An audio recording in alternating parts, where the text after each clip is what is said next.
Okay, I think time's up. So everybody turn the camera on, please.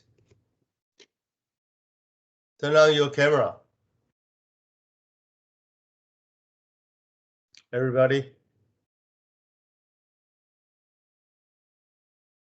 We still have one person missing. Zhang Yichun. Yeah, try to call Zhang. Hold on, let me call Zhang Yichun.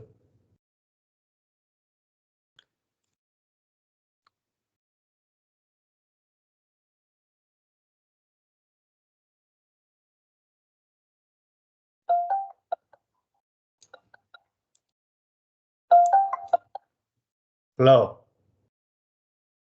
Hello.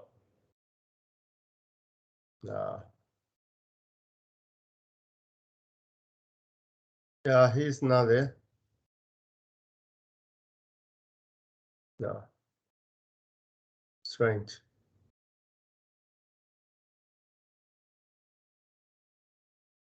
Okay, today we only have a 5-person. 5-person will present today. So who going to be the first one? Who? The Meng Yu going to do? I think it's me. You told me I'm going to be the first. So you can be the first one. Okay, just share your PowerPoint. And remaining, remember, if you do not present today, you need to ask the question after the presentation.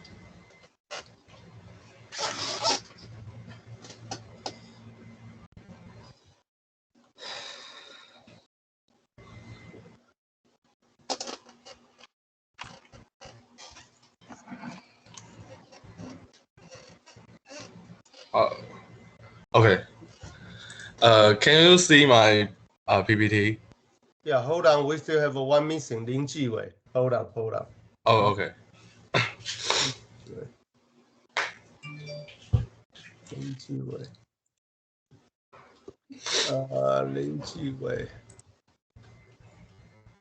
Patty Will. Lin Jiwei is Will, W-I-L-L? Yes.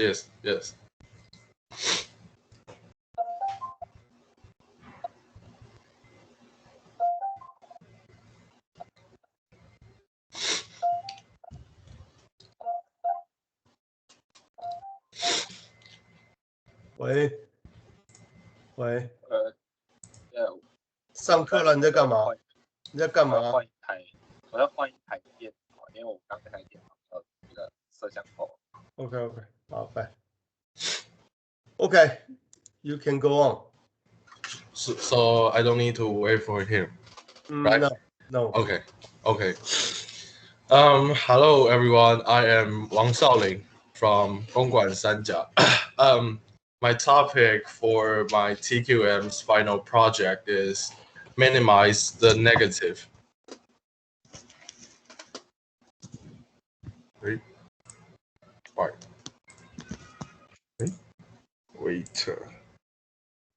Oh, can you see the second page?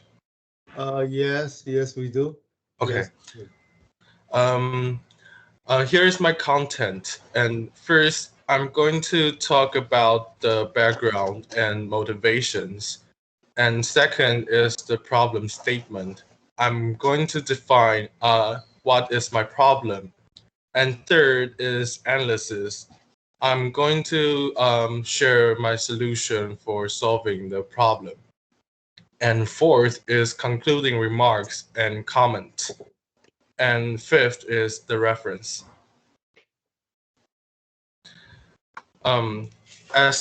First is background and motivation. Quality engineering and manufacturing personnel are responsible for detecting, correcting, or preventing human errors in the workplace. An infinite number of techniques and guidance documents are available to accomplish these goals. Like ISO 9000 is one of the example. Much less information, however, is focused on how these errors affect employees who make them. We all know that everyone makes mistakes. This is not an old wives' tale. It is a statement based on science. There is a correlation between the increase in human errors and the natural occurrence for life becoming more complicated. These mistakes appear to arise on their own while our existence becomes more and more unstructured. Scientists call the condition entropy, a measure of disorder. It is a foundational concept of the fundamental laws of our universe. Disorder always increases. Thus, there always will be more ways things can go wrong than right. Management must make an effort to lessen this chaos, explain it, and understand its effect on anyone responsible for the quality of goods and services. Oh, sorry, I drink some water.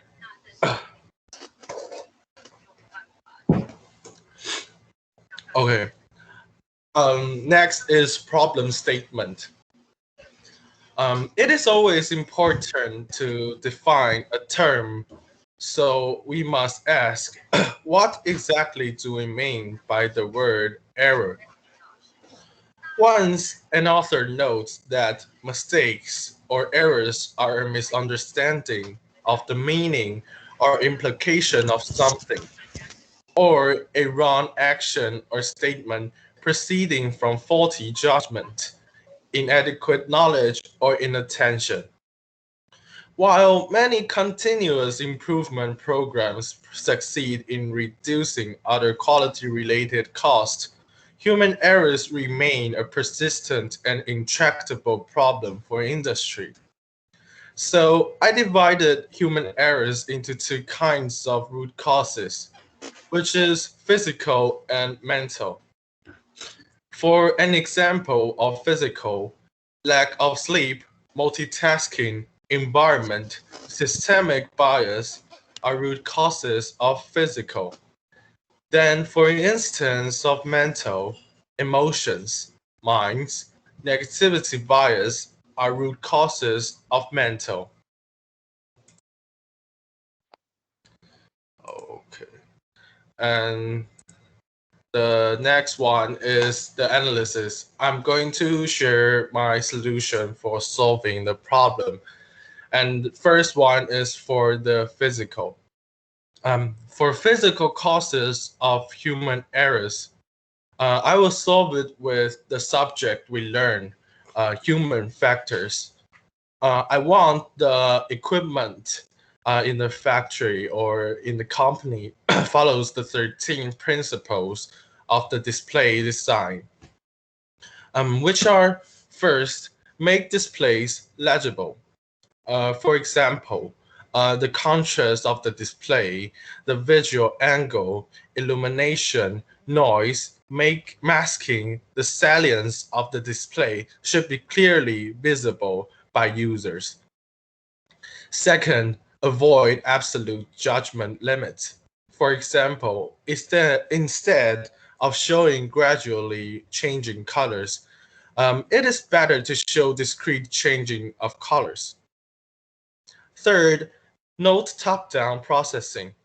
People perceive and interpret signals according to what they expect on the basis of their past experience. For example, if a series of buttons have pressed equals on, then the last button can't be pressed equals off. Fourth is increased discriminability. Using text in displaying information while driving may run into this problem. For example, there's a traffic like 3,000 meters ahead and there's a traffic 2,000 meters ahead are too similar. Fifth, minimizing information access cost. For example, like a driver should not spend too much time for finding the correct information source.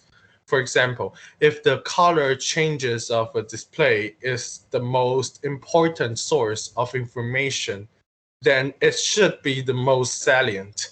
Another example of making the lowest access cost is to have the display area quite small so that user doesn't have to find display elements in a too wide area. Number 6, proximity compatibility principle. This is something to do with mental model. For example, similarly functioning buttons are supposed to be closer together than other buttons, or maybe more similar colors or patterns. Number 7, principle of multiple resources. This is something to do with multimodality.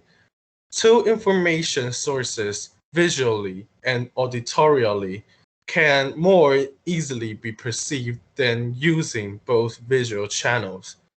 For example, a navigation map showing a city name and a speech saying you are 500 meters from your destination are easily perceived compared to putting the 500 meters from your destination as a text over the map.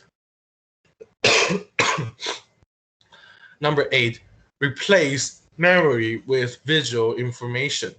This can be called the principle of ecological display, showing something that directly resembles what's happening on the real road. The more similar to the real road, the more informative it is, and user can more easily decode the information. Number 9, principle of predictive aiding. Predictive display would proactively showing something to users about possible futures happening, instead of reactively respond to users' actions. For example, this is especially important during driving, as it's time critical. A navigation system can show a segmented or dotted line showing the direction of the car towards a place where a road disturbance is happening. This way, the driver can quickly understand and try to change the path to other roads. And number 10 is the principle of consistency. This is somehow related to long-term memory information. Previous knowledge of a certain way of information display would be used again when users meet another information display of the same signal, using a commonly known display element or symbol in order to convey different informations. Number 11, apply redundancy gain. A very good example is like the traffic light, as the three states of information are coded into both positions, top, middle, and bottom, and colors, red, amber, and green. Number 12, principle of pictorial realism. A good example is showing high and low speed on a vertical scale instead of horizontal scale, because top to bottom is more easily understood as high to low compared to right to left. And the last is principle of the moving part. A good example is showing more lines in order to indicate more distance to the car ahead and less lines to indicate less distance instead of the other way around. Okay, and the next one is mental. No, it's fine. Okay. So excuse me, do you Hey. So now you still talking about page number 6, right? Yes, number 6. I'm going to talk about picture number 6. Okay, sure. Okay. For mental causes of human errors, I will divide into emotions and negativity bias. For emotions, I will use machine learning to detect emotions. First, I will let computers learn how the emotions look like from human body movements. I might use the model feed-forward deep convolution neural networks to train. Then I will let computers learn how the heartbeats and blood pressures affect emotions. I might use random Sorry, forest. sorry. Hey. However, your slide doesn't come with your talk. Ah, So model does not come with your slide. How come? Why you? I only put some.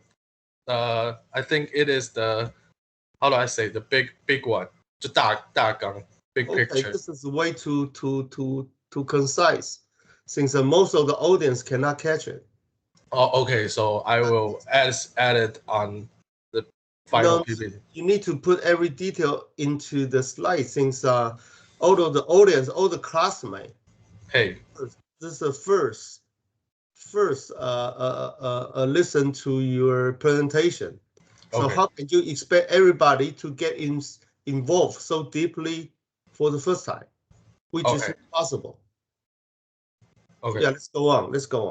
Okay. Okay. I might use random forest or logistic regression to train. Next, I will combine them together, and last, I will test if the learning is acceptable. If it works when workers are working in the factory, I can know how they feel. Then the next step will be application. I need to find what kind of strategy will be useful for knowing their emotions, so I can prevent human errors and improve some process in the factory.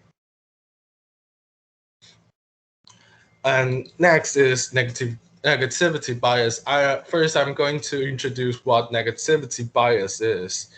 Negativity bias is the logic behind instituting a near miss or close call procedure.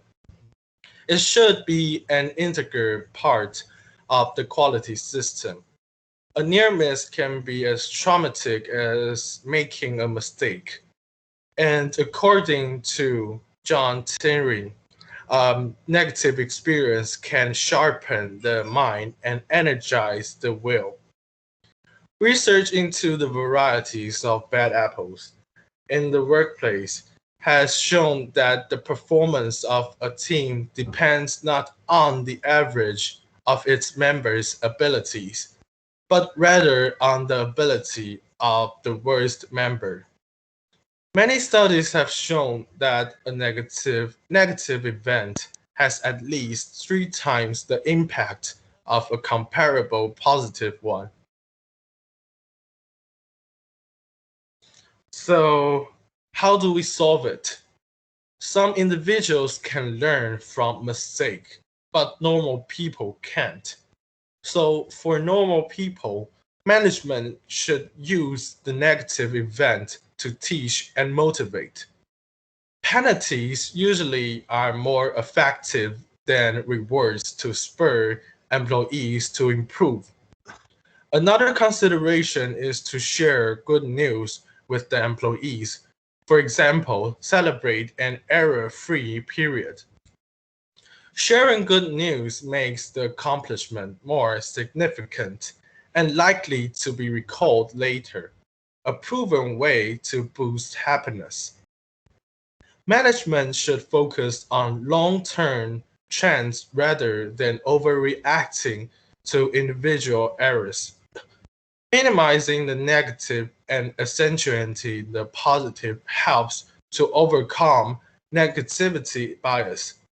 There also is new information that mindfulness training, even if it is merely a brief introduction, can help people deal with negative emotions. And the last is the concluding remarks and comments. I think like nowadays we are heading to Industrial 4.0, and human errors is definitely a problem toward Industrial 4.0. But as the advance of technology, we have solved a lot of problems. So I think one day in the future, there will be a solution for all of the human errors, or maybe there won't be any people working at the factory. There will be all robots and machines, and they all do their work automatically. So there won't have any human errors anymore. And this is the end of my presentation. And thank you, everyone. Yes. Thank you, Saudin. First of all, I would like to give you a very quick feedback. Okay. Wait. I write it down. No, you have a recording. You don't have to write it down. So you can. Oh yes, I have recorded. So you have the recording. First of all, Yes. the presentation. I think you talk more than you presented. Yes. And the presented material, they're way too simple, way too concise. So you need to deliver enough information to the audience that can catch your point. That's the point, right? Okay. To me, I already read your detailed material. I can catch your point mostly. However, for the other people, I think they have at least a moderate degree of difficulty in reading you. So you need to be considerate when you present in the future. Okay, then we have a question, Q&A session, Patricia. So you can text in the dialog box if you want to, or somebody. Well, you can text your question as well. Don't too difficult, please. Okay, 纪伟, Lin Jiwei asking you to talk about mentally layer and the physical layer. These two layers is independent or dependent. We consider one of them, either one of them, it means this is not possibly affect to another. So do they interact each other? Because the mentally and physical is what I thought. I didn't like Google or something. I think I can divide it into that, but I also think they might have some interaction too.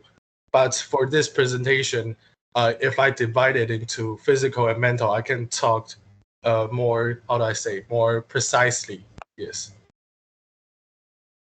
So actually, so far you don't have the answer yet. Yes, because this idea is I think about how do I say, I make the idea. Yes. Okay, separate mentally and physically. Okay, thanks, Jiwei's question. So you need to address in your revised PPT. Okay. So you need to answer all the questions raised here, and put those questions and your result and your answer to your revised version and send it back to me. Then that'll be your final grade, right? Okay. And then Patricia, I'd like to text you a question. Patricia? Yes, teacher. I think I understand because he used a lot of human factors, like the principle. So Yeah. I understand about the driver example, but I think I understand if you, for example, the physically, I understand because, for example, you say the driver, and you say, for example, the red flags, and sometimes you can, to help for the driver, you can use good signs or good colors. But how you will improve like the mentally? Because, for example, the physically, the humans error, I think you can solve with AI and machines. Yes. But how you will solve, for example, the mentally part? Because that I think is more deep. I think like mentally part for emotions, like if you are maybe, I don't know, but maybe if I like do some research, like if you are sad or you are mad or you're angry, maybe it's that your, how do I say, efficiency get lower. I think that maybe I think it's maybe like emotions. And the topic of my presentation is like the minimize the negative, and it's and the article of the how do I say, the article of the quality progress. This is about the negativity bias. So it's talk a lot about like negative emotions will let you like getting down and makes you worse. So emotions will impact in human errors. Then yes, I think that. Okay. Thank you. Okay, thank you. And still have so we have a two person asking right now. How about the other two? Hello, my soccer boy. Hello. I'm writing now. Okay, he's writing. So we still have a one. Somebody, let me check. So Shaolin presenting, Patricia has been asked. Jiang Mingchun presenting today? Jiang Mingchun? I'm not sure because like the last 2 weeks you did in the start of the class you mentioned my name and the end of the class you didn't mention my name. And the Okay. last week you also mentioned my name, so I don't know should I present today You or present. So let me see that. Today we're going to have Yu presenting, and Sao presenting, and Huixin presenting, and somebody else. Who is me, Li Qihong. okay? Qihong presenting. How about the other? Jiang Mingchun. It should be Those factors that make human errors more. should be Zhang Yichun, right? Who is Yes. Yichun? Where is Yichun? Hi. Hello. Hello. Those Where are you? factors. Here. Can you hear me? No, I cannot. Yichun. Okay, I see you. Okay, so Yichun. So Jiang Mingchun should be present next week, right? Those factors that make. Okay. So there's another question come from Du Jiano. What are Yes. the factors that make the human error more or less? So it's a mentally or physically? What do you mean in what perspective? I mean physical. Yeah, physical. Structure Physical. Okay. or design or something like that.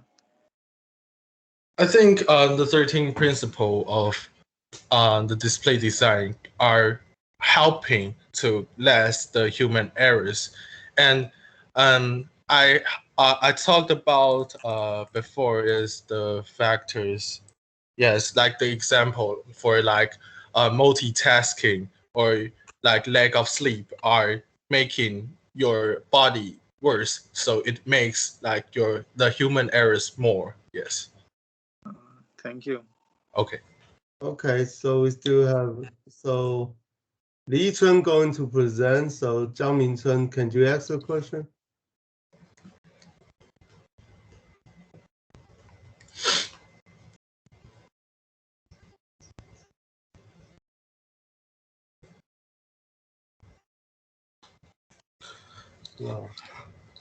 Yeah. Let me see that. Zhang Yichun. Jiang Mingchun, can you ask a question? Are you prepared for asking the question?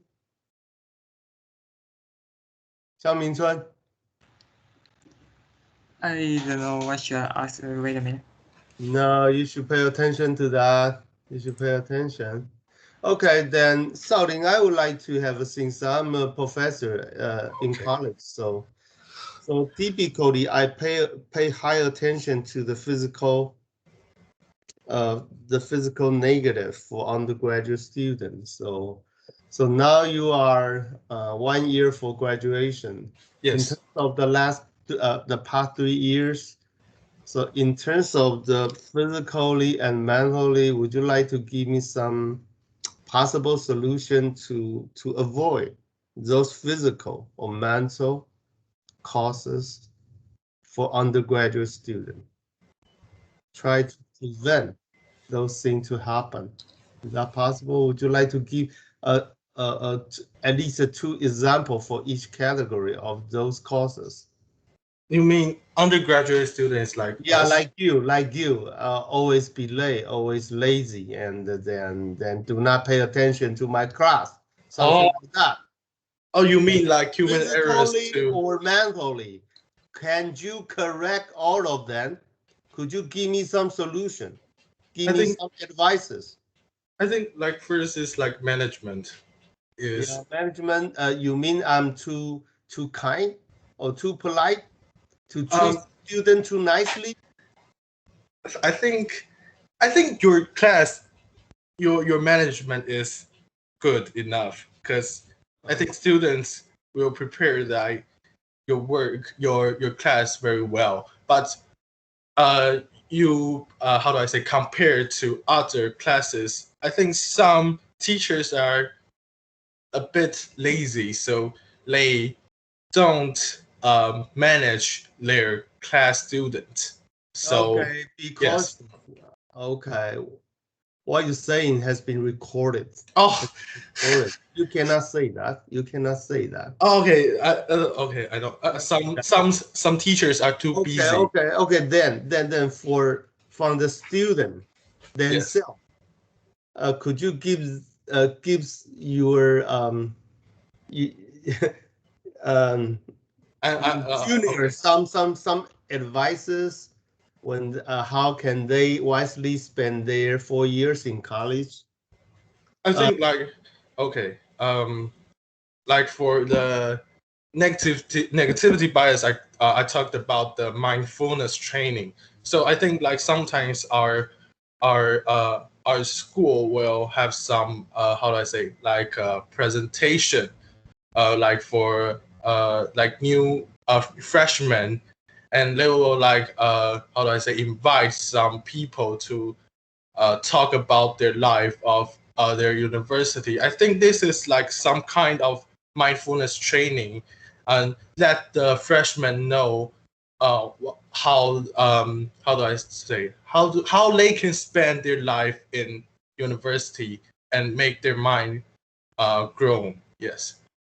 Okay, that means try to make as many make friends. Try to make friends. Just build their network. Try to be open-minded and in spite of the personal interest or not. Okay, so then Zhang Mingchun, are you ready? 还有, oh yeah, of course. Of course, you need to do that. That's your turn, Zhang Mingchun.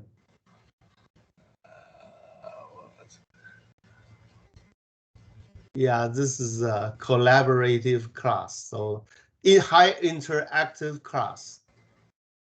This is a TQ, and that will be the way of life. You need to make the quality into your daily life, every day, every minute of it. Mingchun, say something. We are expecting. No, yeah, you can say, how do you feel today? I don't care. You at least say something. So I'm not that hard on you. You can say something you want to. Yeah. All the classmates are laughing since we are easygoing guys. Why not? Patricia is laughing as well. Li Qihong is laughing as well. We are nice guys.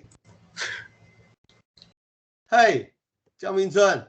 But I don't know what should I ask. Okay, so you need to ask 2 questions for the next presentation.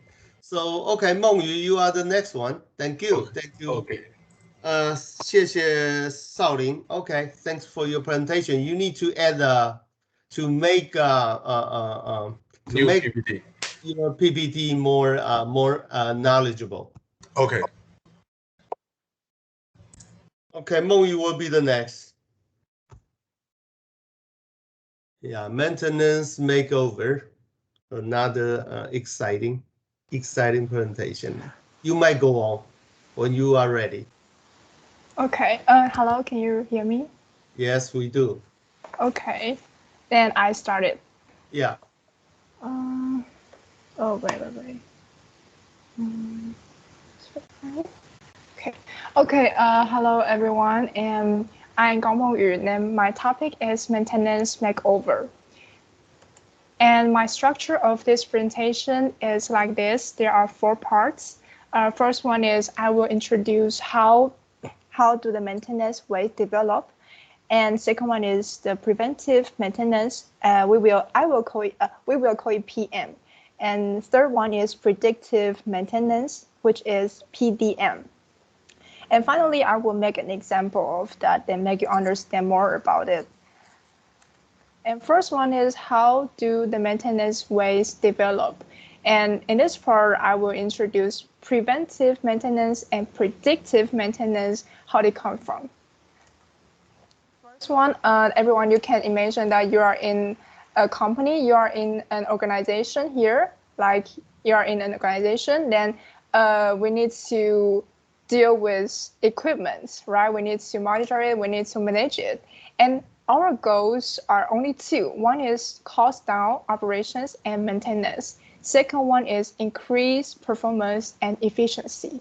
So how do we deal with equipment that we monitor and manage breakdown, potential failure, planned maintenance work, or labor allocations?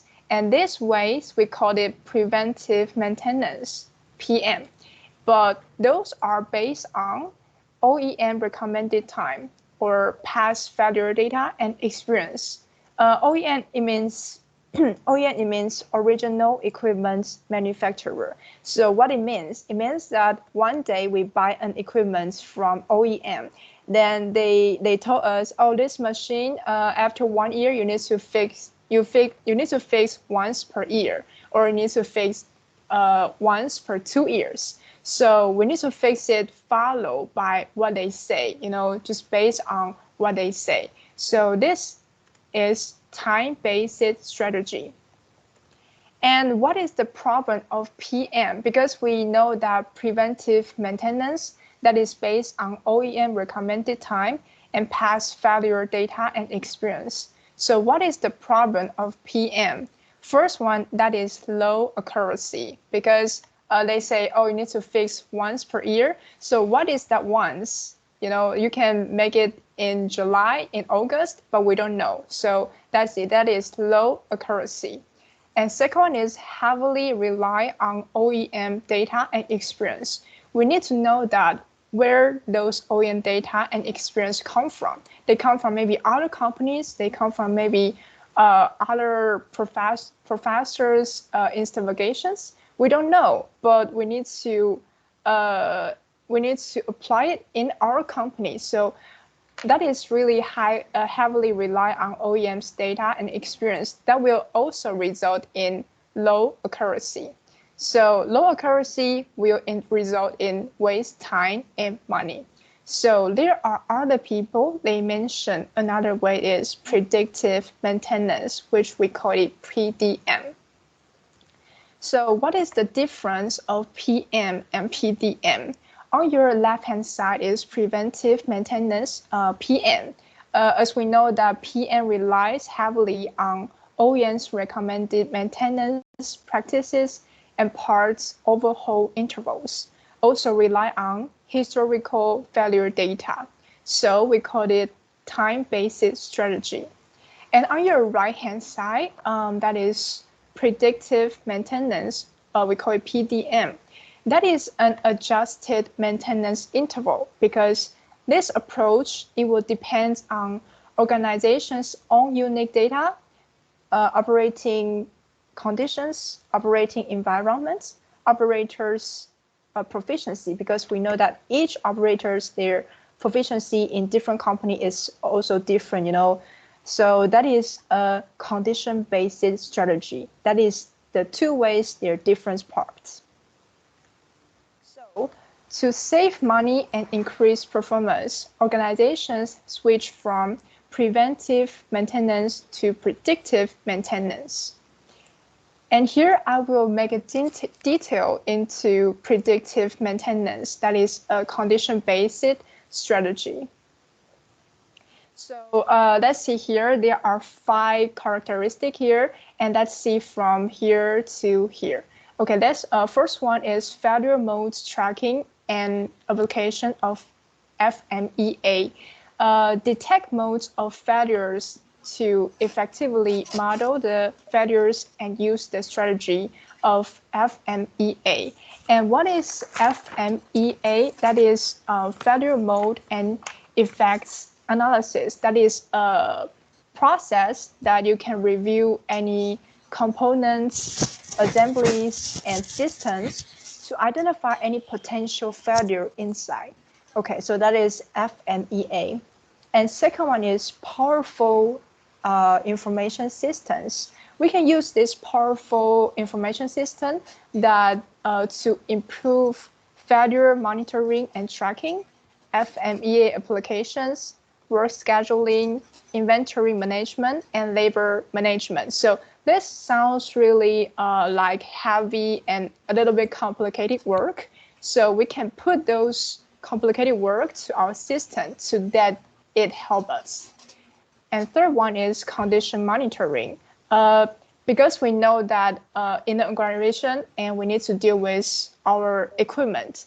So we need to track our equipment, their actual condition of the assets to detect any patterns leading to a state of failure.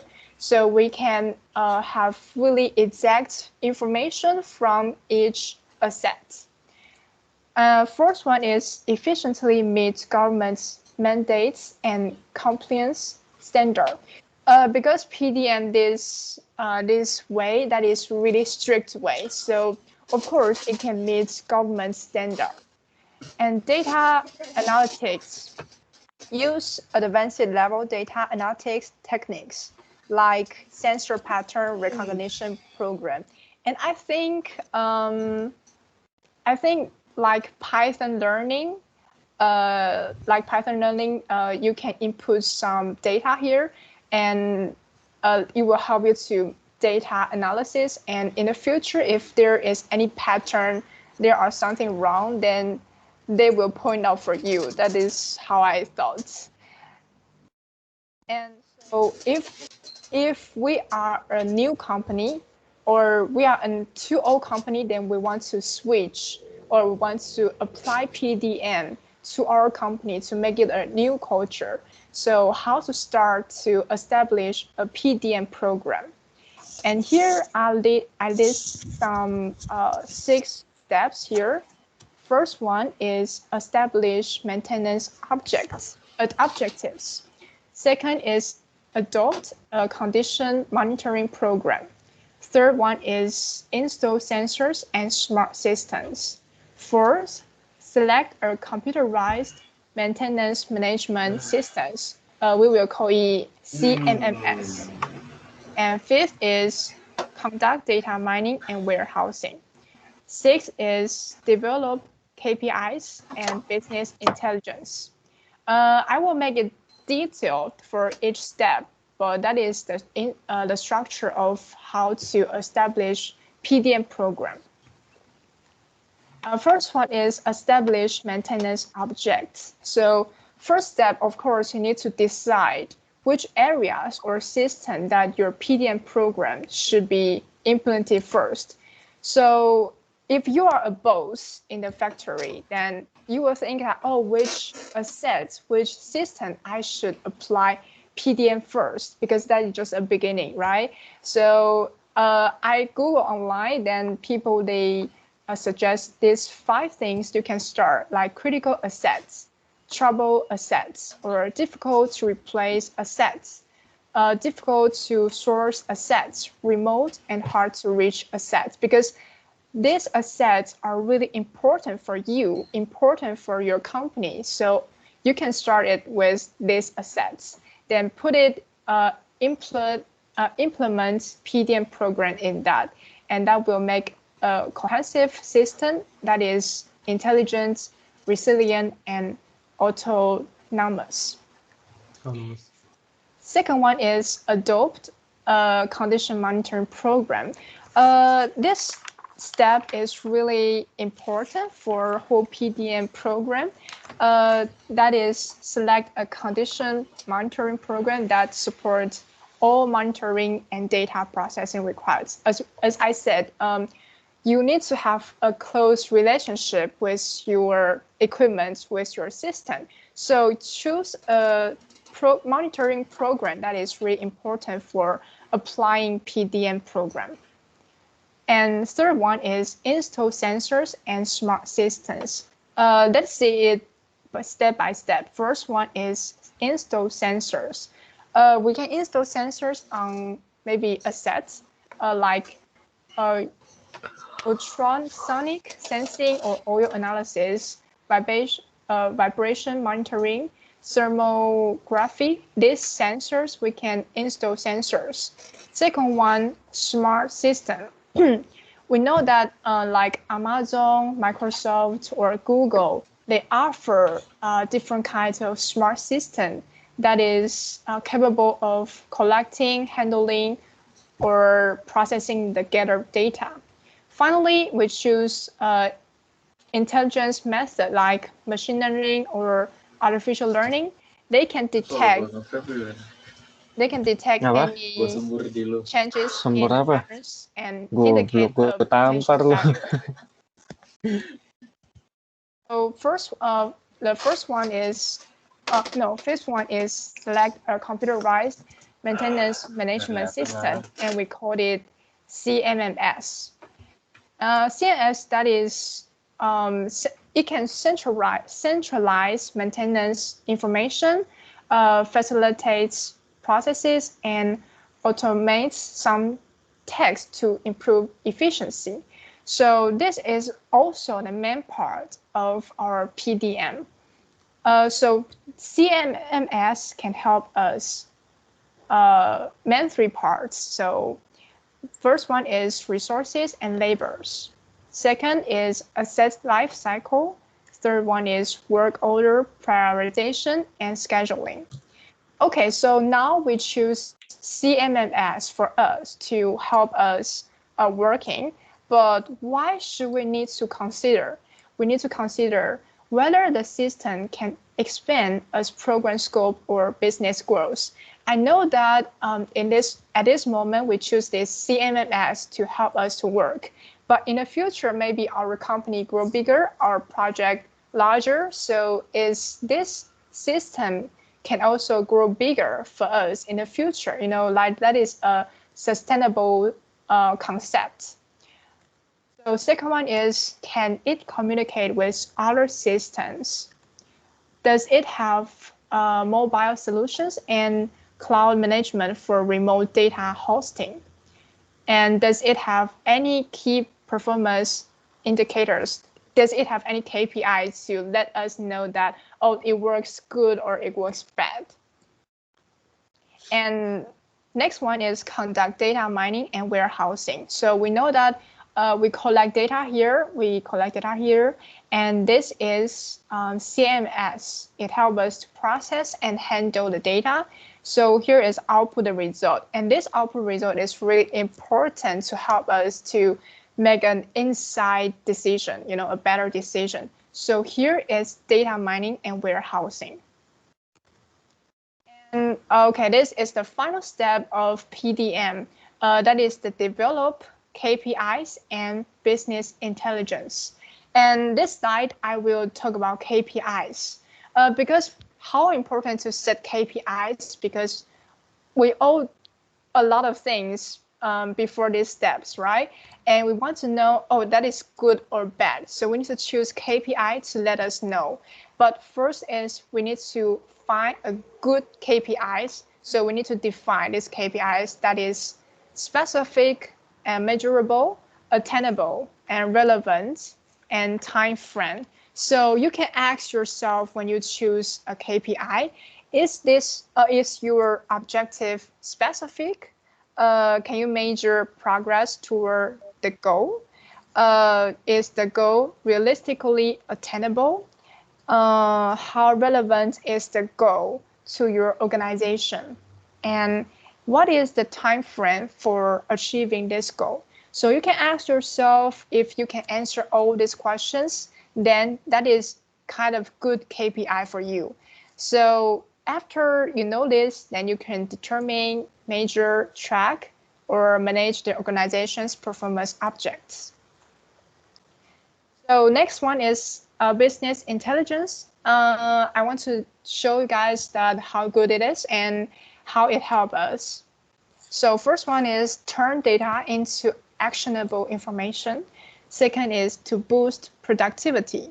Third is insight into customer behavior. You can know that, oh, what customers like, why they like, how long they stay here in your website or something. So fourth is to gain sales and market intelligence. Fifth is to improve visibility. So that is business intelligence. So I took a lot of PDM things, and in the end of this presentation, they make an example for us. That is, okay, here, Metropolitan Transportation Authority, that is in New York. Okay, this is in New York, and they apply PDM there. So in this picture, we can see that, oh, they have labor here, and they have train, they have track. So they can also have the transportation. So they also have bus, different publication system. So they apply PDM there. So let's see how they work. First is enterprise asset management. Okay, EAM, that is a combination of software systems and services used to maintain and control operational assets and equipment. The aim is to optimize the quality and utilization of assets throughout their life cycle and reduce operational costs. Second one is they apply PDM here. In the PDM, we know that the main part is computerized maintenance management system, that is CMMS, as I mentioned. So CMMS, they can centralize maintenance information. They can collect a lot of information everywhere. It helps optimize the utilization and availability of physical equipment. And fourth is remote monitoring technologies. So you can imagine if you are a driver on a train, so how important this remote monitoring for you, because you can understand what happened, what is the condition in the way you need to go. So remote monitoring techniques includes customer-built wayside monitoring, diagnostics system, and web-based system. So that is remote monitoring. Finally is algorithms. Additional failure snapshots based on algorithms to detect specific failure and involve specific sets of faulty condition. So here is how they are to apply PDM into their system, into their assets, into train their system to help them to work better, to work easier, to work more safer. And finally, I want to make a conclusion for PDM. There are their advantages. Let's see this way. So first one is sustainable and value added. Second, improve safety. As I said, they use system, they use intelligent ways to collect data, so it can improve safety and performance and availability of equipment, increase productivity, reduce cost, promote continuous improvement, provide insightful information. Provide insightful information for leaders. How important it is they can make better decisions for their next step. So that is how good PDM is. And that is my presentation. Here are references. Thank you. Okay. Thanks, Mengyu's presentation. Yeah, I think she prepared quite well. she also looked into additional references to make her presentation richer and more knowledgeable and contain more information. Right. Okay. So question. Zhang Mingchuan.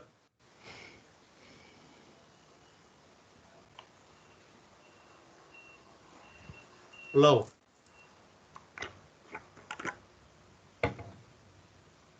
Are you here? Do you hear me, Zhang Mingchuan?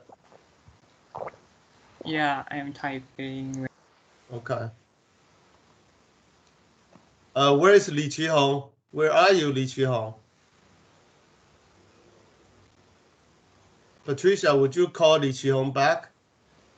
I am here, teacher. Okay, why You don't see you me? turn off your camera? No, Please put your camera on, please.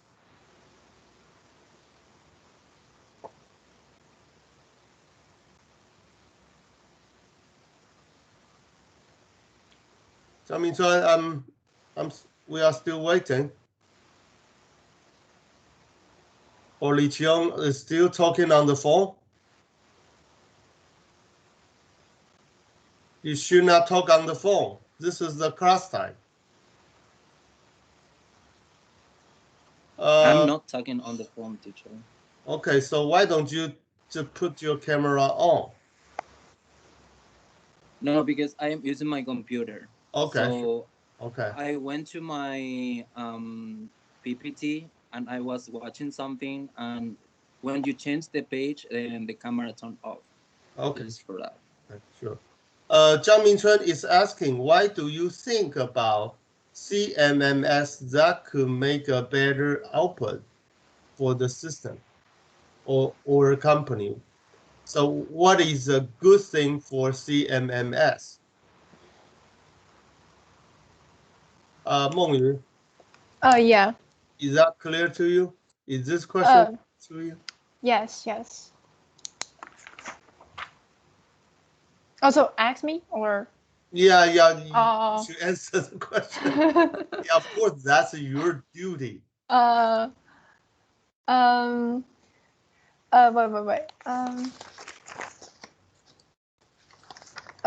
I Google it, and CMS, their core is a database. So that database, it can help to maintain the assets for a company.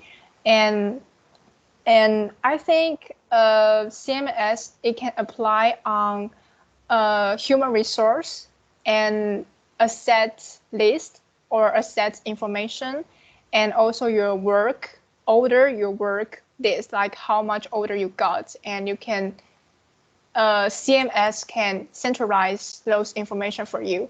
And if it has those information in the database, so it can produce, it can offer you that predictive maintenance. Okay, you should put a table in your revised version. What is a good thing? What is a beneficial effect when the company perform just installing the CMS, right? Okay, put a table for explanation. And Lin Jiwei asking, can you see his question through the dialogue?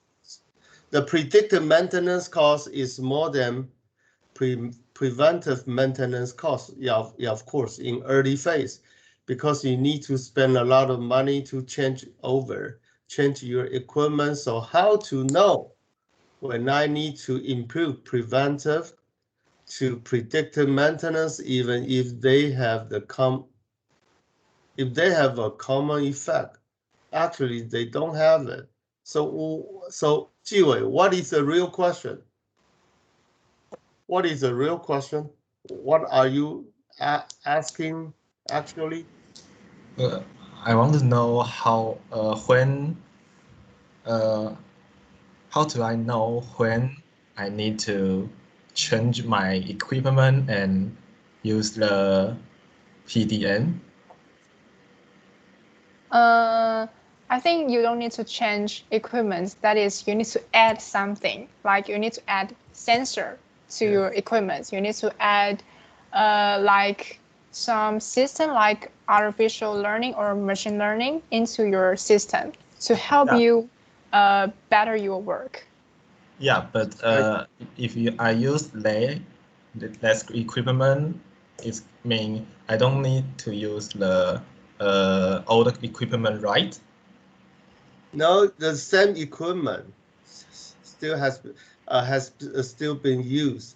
Then we need to add more additional sensor for monitoring and the diagnostics. That's it. So actually, we changed the mindset. We changed the way how those equipment has been monitored. Right? Am I right, Mengyu? Yeah. Okay. And Du Jiano asking how the predictive maintenance can generate substantial saving. Yeah, it's a big question. Predictive maintenance can generate substantial Saving. It got to be a good thing about that. It can save money. Yeah, of course you must. Yeah, you can save money for sure. Can you? Yeah. How? How save money? How money can you save? I think in short term, you will spend a lot of money because you need to install sensor systems, blah blah blah. So you won't save money in the short term. But long term, if you have like you are an international company, you have a larger orders from everywhere in the globe. I think it will help you to be more efficiently. So at that moment, for long term, you will save money.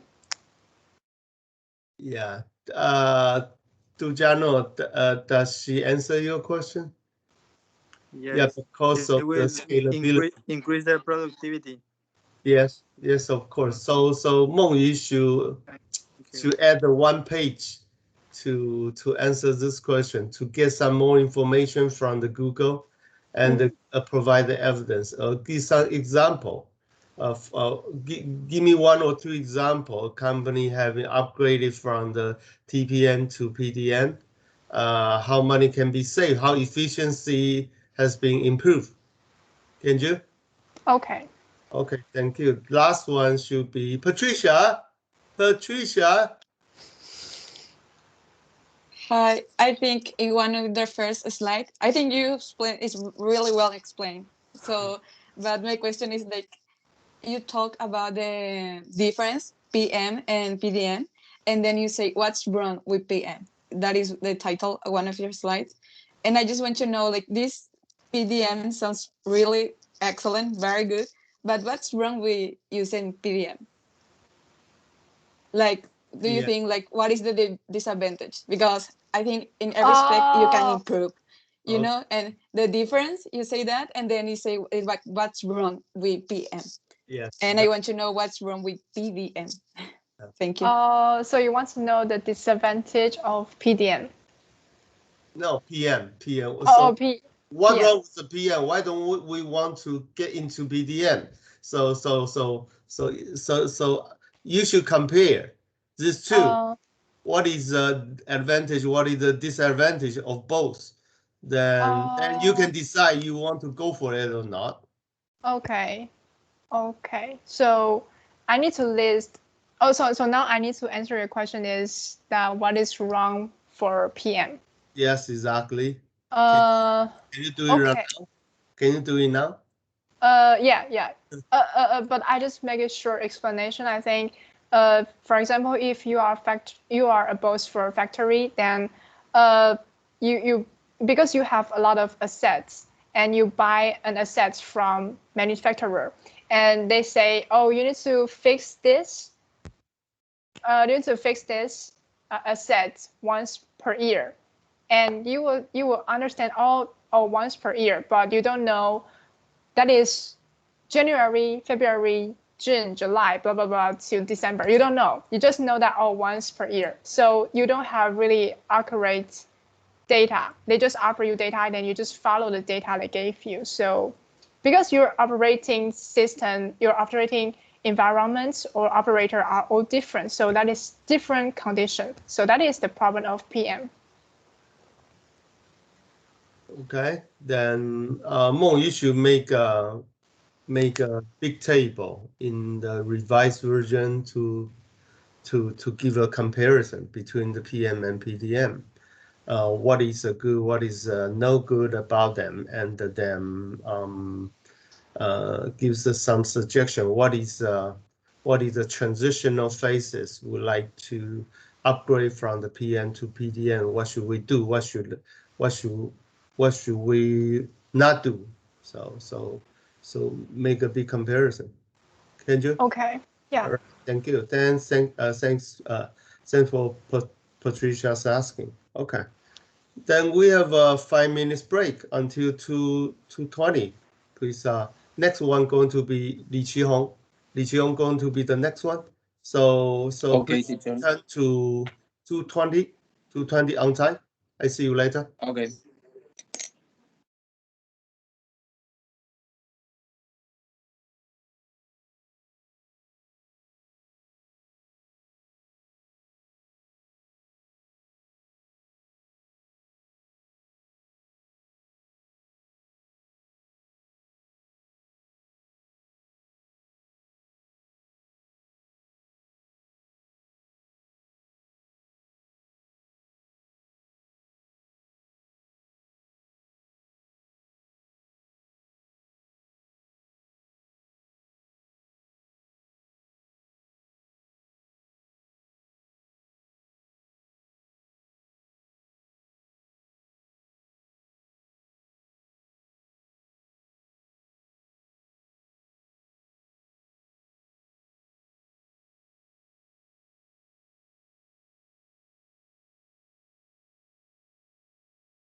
Okay, time's up.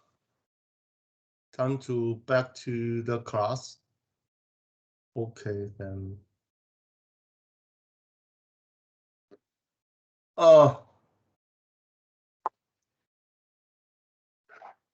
So,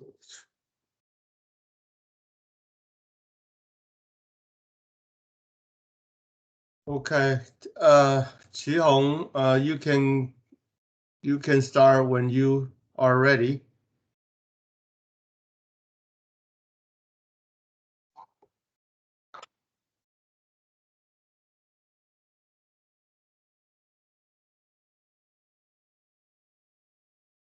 Sorry.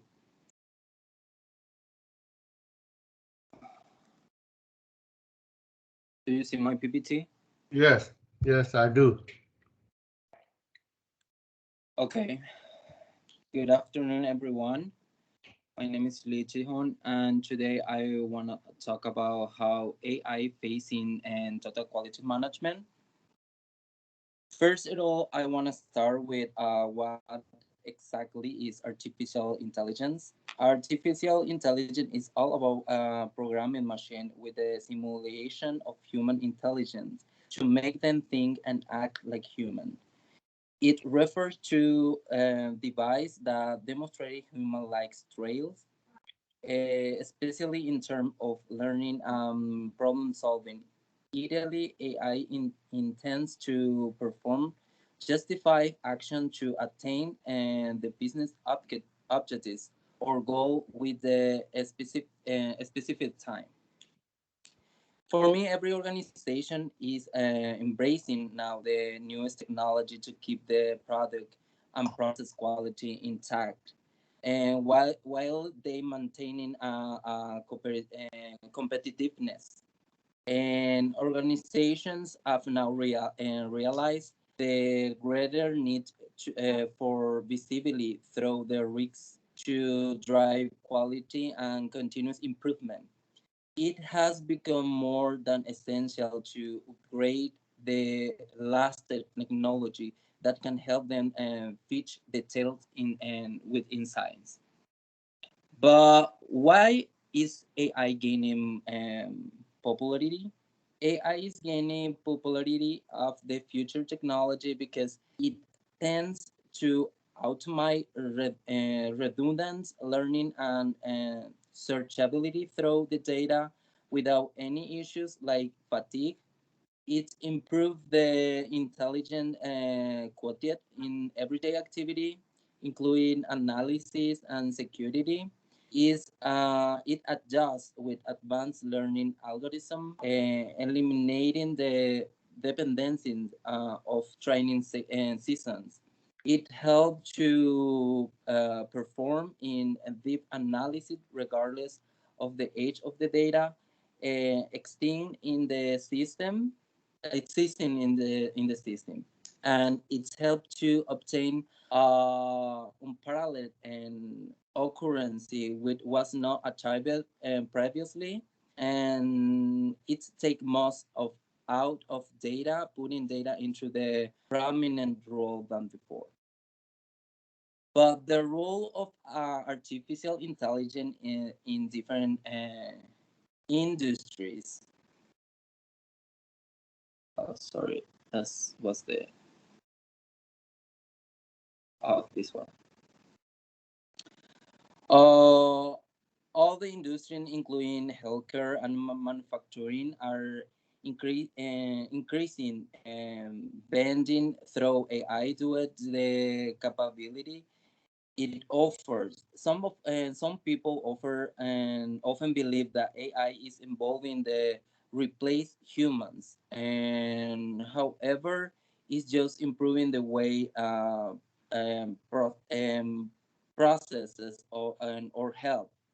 It will be better for people to see human and AI as a satisfying partnership to unlock many new opportunities. The AI help to personalize healthcare, which personal assistant and coach to get you for a healthy lifestyle. And while for manufacturing, AI doesn't wonder in terms of reducing an expensive product, critical by keeping and track of data through analysis. So every industry can leverage the benefits of artificial intelligence for getting instead of the underutilized or unutilized resources, performance improvement through regular analysis, barriers including language and economy barriers that might limit the company growth and development, improvement required in the existing ability to manage things in better way, every single factor that can contribute the business quality objectives. I want to talk about this one.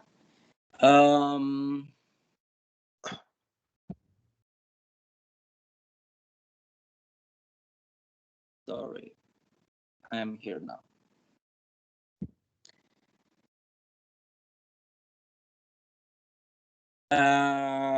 Artificial and intelligent to now is optimize quality management process. Adopting the artificial intelligence is significant for the organization to accelerate the quality management process due to the following features. I will talk about of a little bit of each of these So let's start with the first one, which is the reuse templates and checklists. All we know that documentation is one of the most consuming tasks in organization, but AI has made it all simply through advanced tools. You can use the predefined templates for a standard document, checklists, and questionnaires to save times and effort of creating such materials. The second one is the intelligent analytics. The advances of AI technology has enabled organization to go a step further in terms of analysis. It helps to tax the KPIs, critical metrics to perform intelligent analysis. Simplify investigations, just like analysis. Investigation tools also got smarter with AI. Organization can now dig deeper into features points to efficiently mitigate to issues, prevent their resources while they keeping costs very low. Proactive problem solving through AI tools, organization can gather an enormous amount of data to identify the quality issues before they occur by training the early trends. The improved visibility and AI drive tools methodologies increase visibility through the process significance. It enable organization to manage the supply chain's risk, perform the risk analysis, and identify the best value of the methods. Reduce process cycle time. A time is all about the automation of process workflows to imply shorter process cycles, saving enough time for the organization to focus on core business activities. Faster and smarter decision making process, and AI makes use of rich data visualization along with intuitive user interface for an improved contextual understanding and answers of the organization operations. Now I want to talk about one element that I found it, and which is Google Cloud Visual Inspection products. And I want to talk about this, the process of these tools and how can help you improve the efficiency of the manufacturing visual quality control for a company. In the world of manufacturing, current markers spend lead to huge operation process. You first in line to respond quickly to decreases demands, description in the supply chain, and interrupted rental and challenge. Business continuously become P0 and the weight of reducing costs fall on your shoulder. Naturally, leveraging AI to improve work efficiently becomes the light of the end of the tunnel as you start to explore more ways to advance automation, control manufacturing process remotely, and enable to remote workplaces.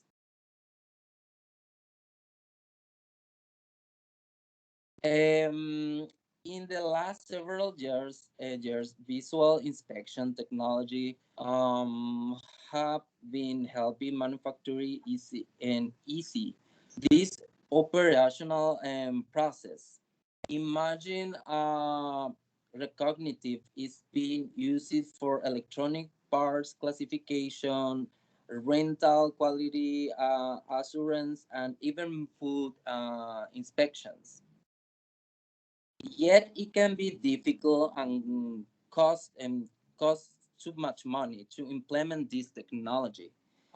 Traditional inspection machines can cost millions of dollars per device. Also, the setting up. You need people that help to maintain this machine, like sample data and how to use these machines. This is very difficult in the company. On the top of the training ML model can be extremely challenging, time consuming, and can require a specific skill to set that no all company have to access to.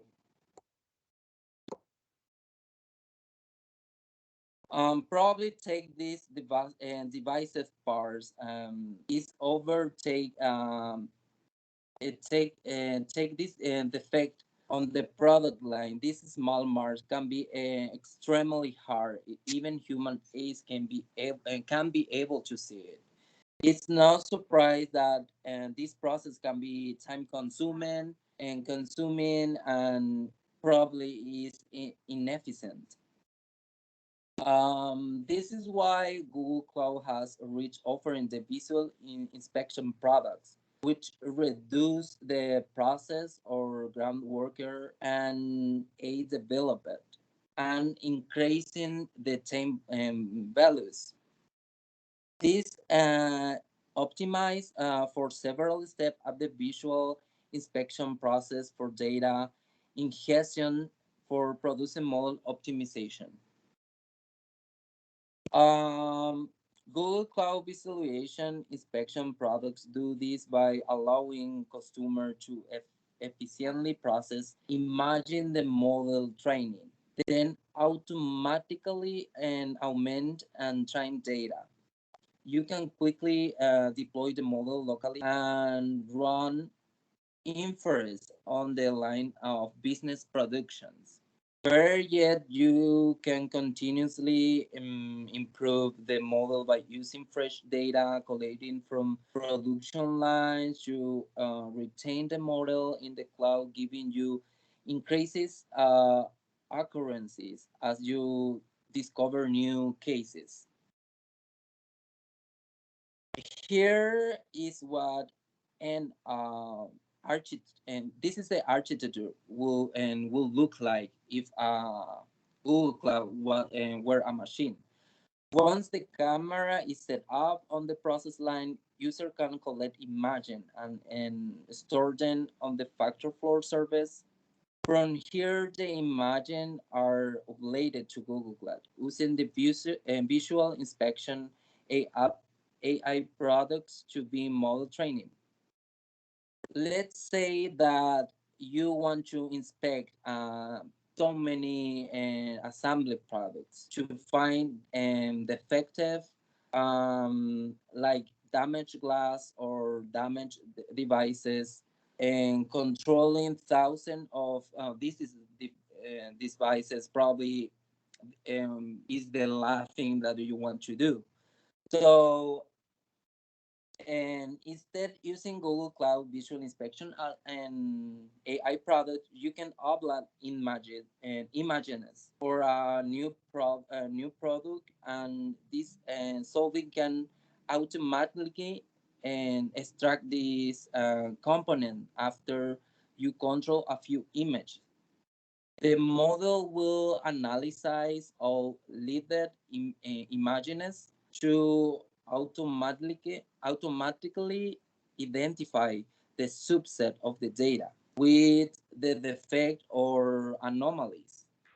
Along the way, you have the opportunity to review the performance and the current models for defect detection, and after doubling, deploying to train model. You will have the defect automatically. The Google Cloud platform will apart all the defect or all the problem that your product have. I think using Google Cloud Visual Inspection will help your company train and custom ML models in the cloud with minimal amount of level images. Leverage scalable cloud infrastructure for distributed training and optimize costs, and also enable production workload and within weeks for months. I think will help you also deploy models and run inference a production line. Promise for low latency.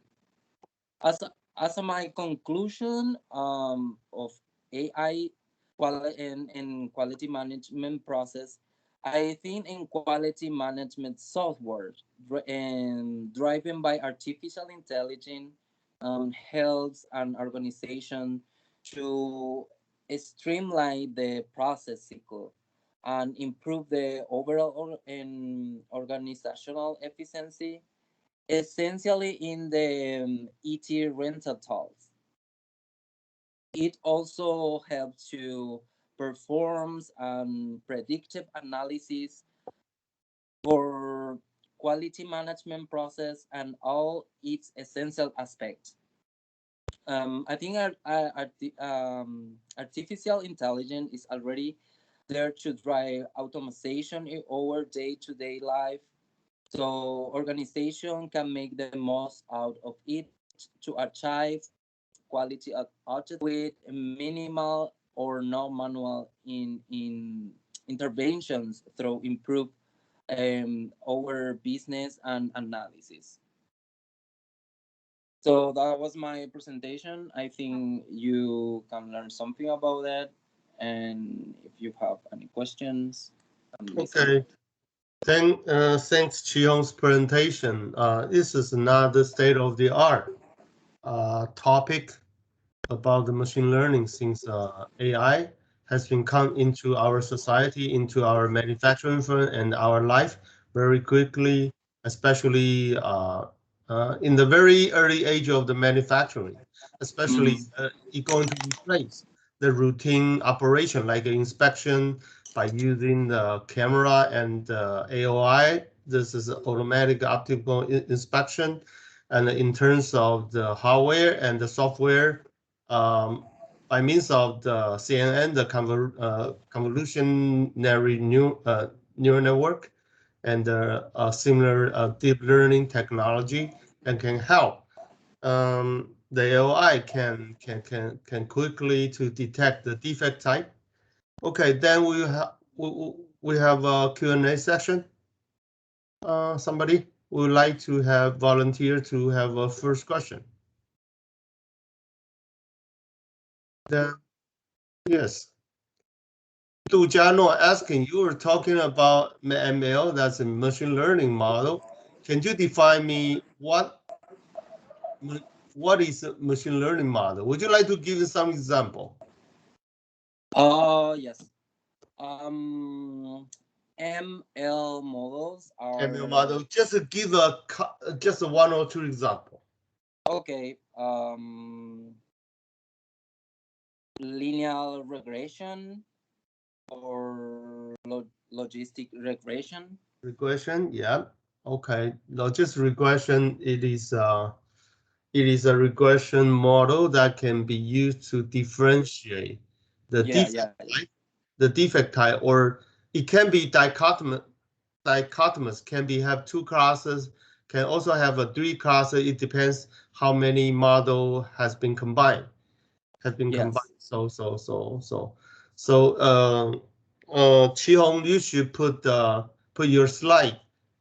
Give at least three example. What are the machine learning model frequently used in practice? Okay. And then next question, Patricia. Hi. I think my question is like AI, like you say, like in your presentation, like you have to use like every year they improve like the AI.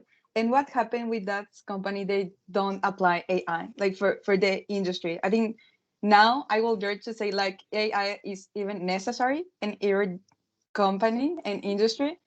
And what is the disadvantage if you don't apply? Yeah, Qihong, Patricia is asking.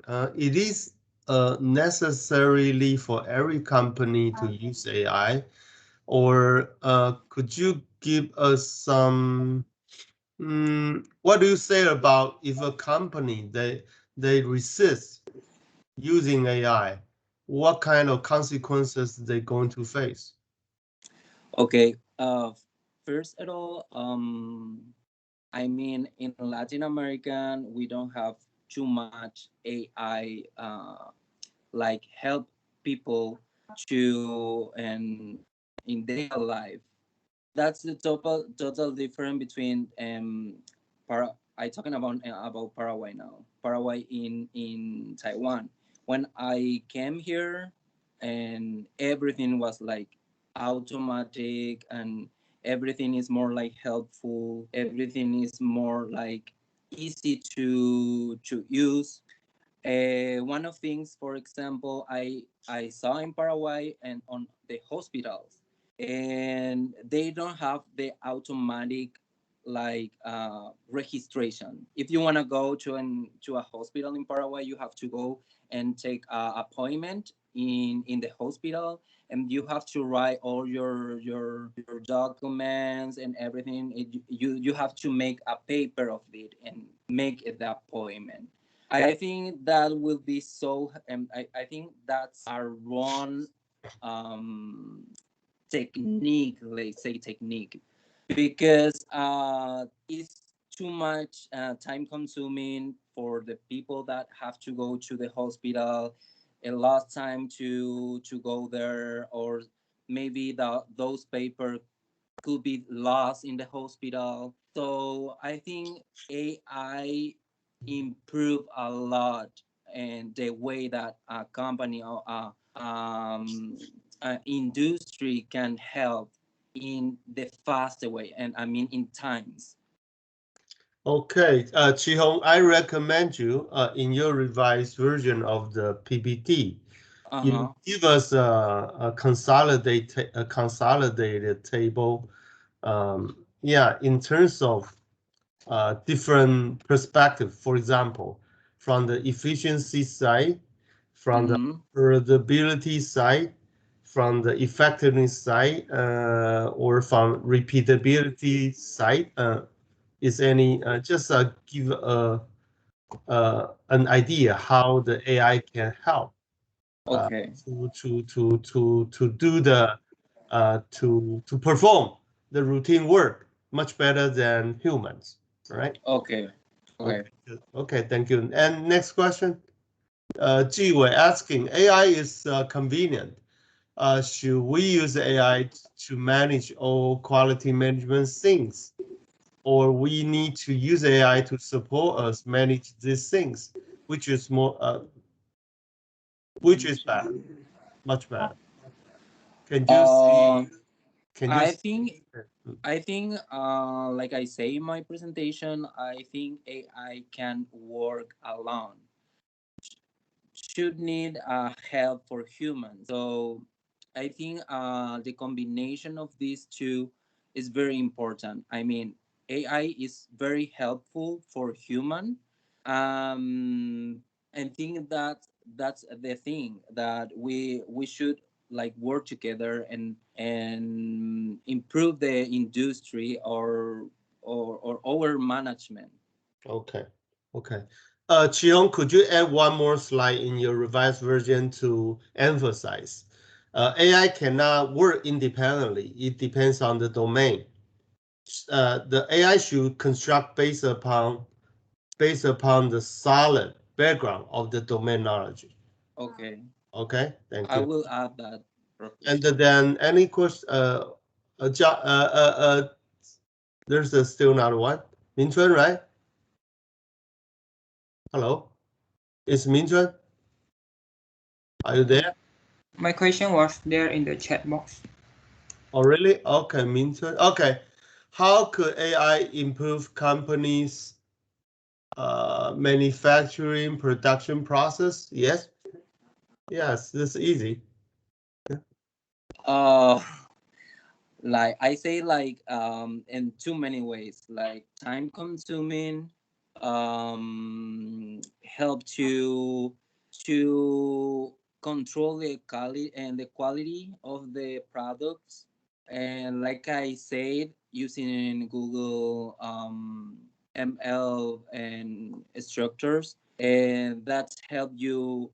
There is some things that eyes can see. So I think AI helped to use. I think AI helps to the quality of the products, things that we can and sometimes can see. I think AI can do for us. So I think that's things for improve on our company. Okay, Chi-Hong, could you just add 1 or 2 pages, emphasize the potential application in manufacturing and also in healthcare? I think which is important, especially in this special moment in the pandemic era. All right? Yeah. Okay, yeah, that's right. Thanks, Chi-Hong's presentation. Then next one going to be Huixin.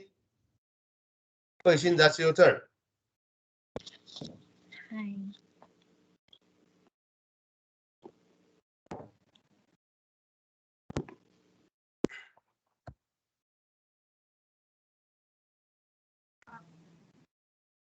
Yeah, you can go on when you are ready. Can you see the PPT? Hold on. Yes, we do. So you can start. Yes, and good afternoon, teacher and everyone. I'm Liu Huixin. Today, I would like to talk about the COVID-19 catalyst for change.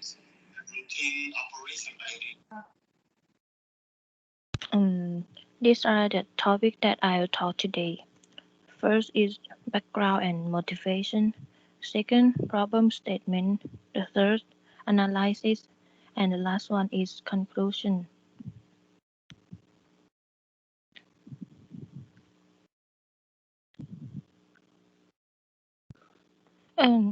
Due to the COVID-19 pandemic, with the number of infected people increasing every day, both in Taiwan and abroad, it has led many organizations to make a rapid and extremely change to adjust the way we live, especially our work to avoid going to crowded places and reduce the risk of viral infection. So there are many problems, and the most common solution for this situation is work from home. And the organizations around the world have begun to adopt the work from home approach as a corporate work style, but this method is still new to most people. So today I will talk about it. 6 main problems of this. There are mental health, cost of work from home, productivity, work-life balance, motivation, and the last one is the internet. First of all, mental health is the obvious problem that we face too. When you work from home as an online student or remote employee, a number of environmental factors that can affect your well-being. For example, you have to staring at the screen for a long time. It maybe can affect your eyes and your lack of natural light because you not go outside. And this may have negative effects on your physical and mental health. And this is the graph of the average share of adults reporting symptoms of anxiety disorder and depressive disorder on January to June 2019 versus January 2021. And during the pandemic, about 4 in 10 adults in the US have reported symptoms of anxiety or depressive disorder, a share that has been largely consistent is up from 1 in 10 adults who report these symptoms from January to June 2019. And from July 2020 also found that many adults are reporting specific negative impact on their mental health and well-being, such as difficulty sleeping or eating, increases in alcohol consumption or substance use. This is because of worry and stress over the coronavirus. And next is cost of work from home. The cost of work from home is an initial cost of training and providing suitable equipment such as a notebook, laptops, or mobile phone, and other IT equipment. Most people didn't have a dedicated home office before the COVID-19, so they have had to cobble one together on their own. More than half of the respondents in the survey of remote workers said that the employer did not allow them to bring home any equipment when they work from home. Majority also said they had to personally purchase equipment for themselves. And this figure shows about 56% of respondents said that the employer would not allow them to bring work-related equipment home with them, excluding laptops and computers. And instead, 31.8% said they personally purchased necessary additional equipment. And for those whose employer didn't allow employees to borrow equipment, they also spend an extra $35 more on an average than people who were allowed to take additional equipment home. Although remote workers may be saving a little money on the commute, but there were also costs associated with staying home. Next is productivity. What are the factors influencing productivity for the employees working from home? And let's see the table. It shows us about the employee survey report in Morikawa, Japan. The survey asks multiple choice questions about factors negatively affecting the adoption and productivity of home working. And the specific question is, were there any obstacles or limitations in adopting or expanding the work from home practice that negatively affect work from home productivity? And the top 4 reasons are: the first one is about 76.1%, which is some tasks cannot be conducted at home, although these are not required by the rules and regulations. And the second is 60.8%, which is poor telecommunication environment at home relative to the workplace. And next, about 57.7% is rules and regulations that require some tasks to be conducted in the office. And the first is about 46% is loss of immediate communication that is only possible through face-to-face interactions with colleagues and the workplace. This also the percentage are different, and this is for reason occupy the top position in employee survey report.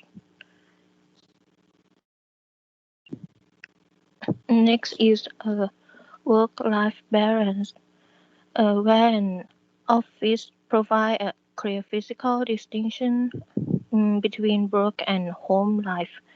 Working at home can lead to staff forgetting to differentiate between work life and home life.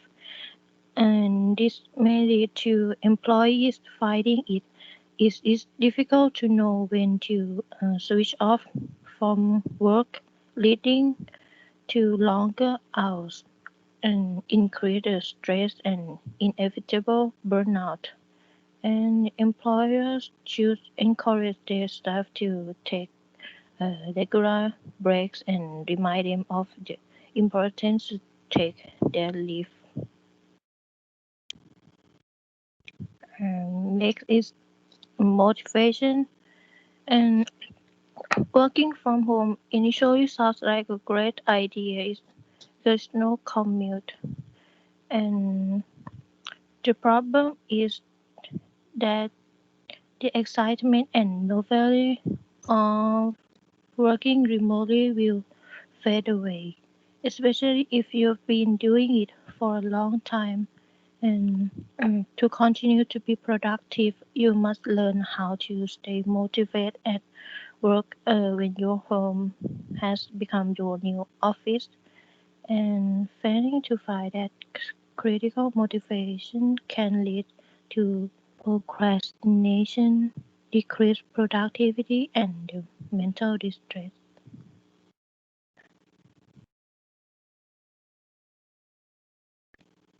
Next is the internet. Working from home, this means you have to rely on the internet and the cellular connectivity. And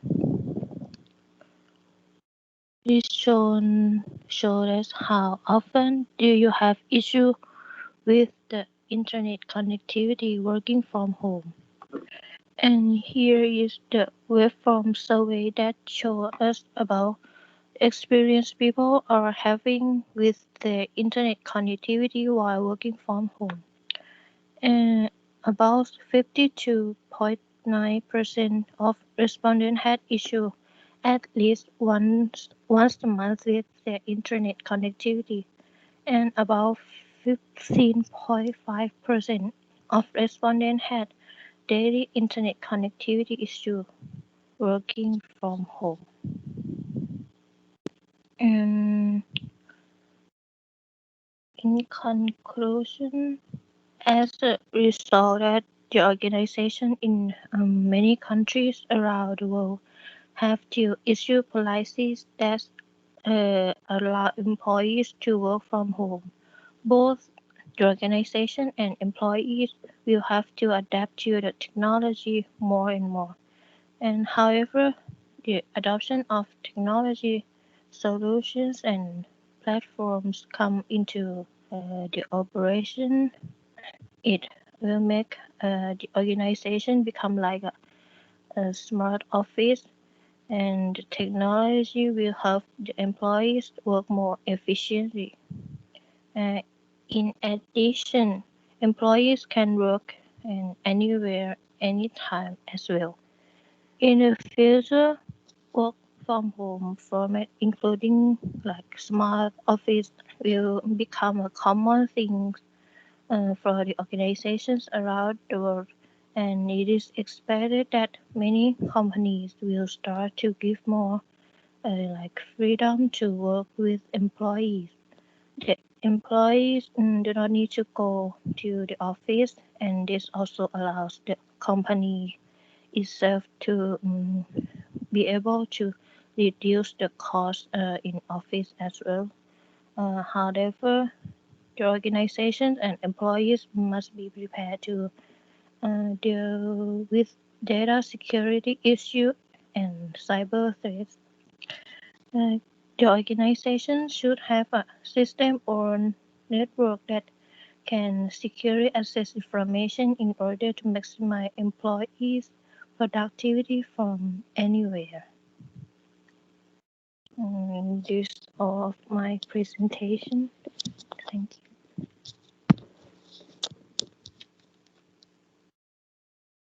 Yeah, thank you, Huixin. It's a long presentation. Then we are anticipating question, especially on the topic of the work from home.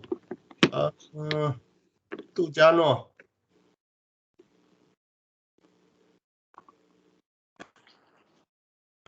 Okay.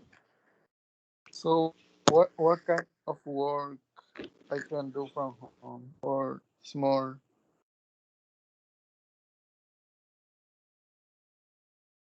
Yeah. So what is this? It's better in home. What kind of work? Huh? Only office work, or there are more options?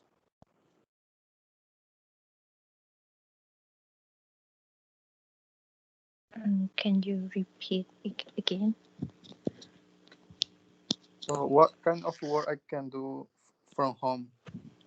Only office work, or there are more options? Yes, like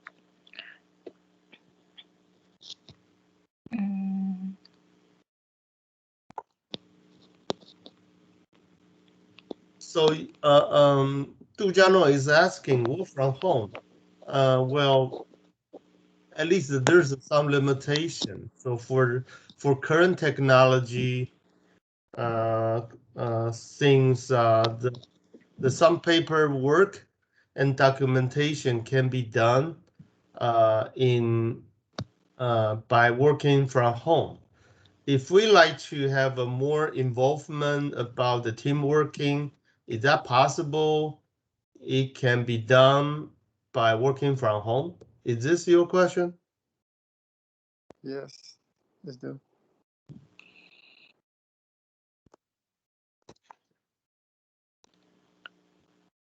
Huixin?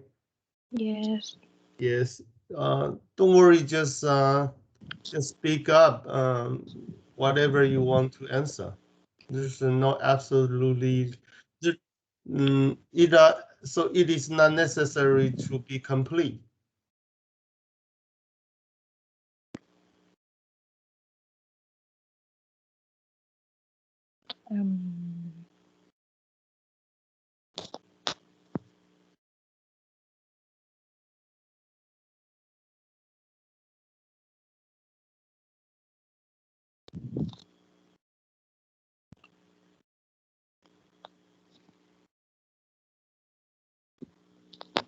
You mean you ask like how So can you so like to do the more do a job that's related to the multitasking, or involving different level of complexity. Is that possible to work from home? Or yeah, that might be the something we need to work for the future. So by developing the more advanced technology to help them out. yes, I think in the future it will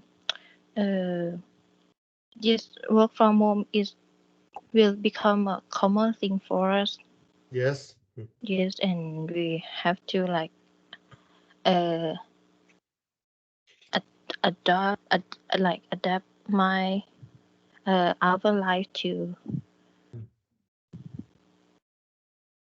work from home. This So Hui Xin, I strongly suggest you you might to survey recent literature or survey some article from the internet to address the possibility we like to spend the spectrum of the work from home to enable team working that can be done by work from home. So you just add more information in your revised version of your presentation. yes. Okay, thank you. Then Lin Jiwei is asking, some business find work from home is more effective and efficiently. What is your opinion? Yes.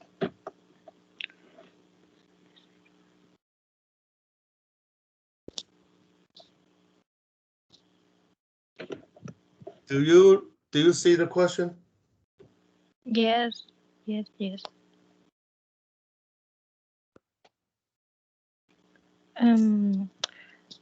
I think is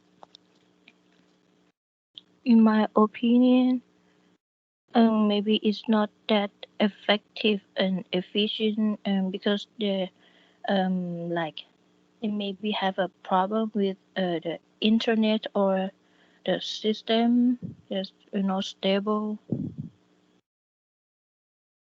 Yeah. So typically the interviewing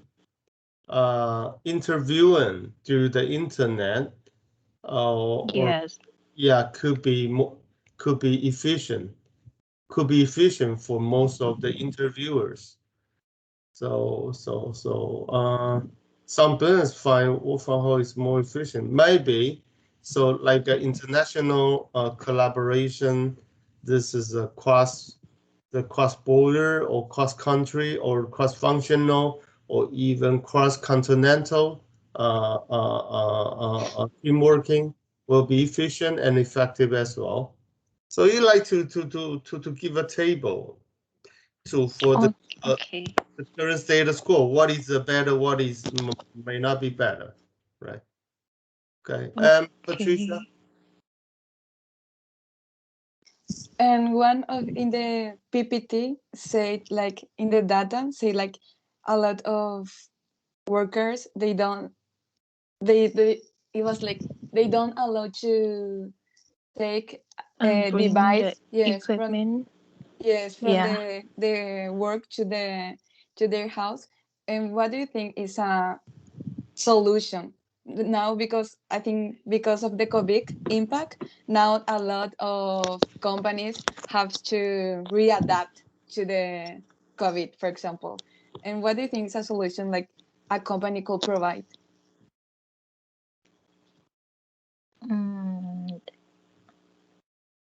In my opinion, I think the company would have to like provide the employees like laptops or iPad that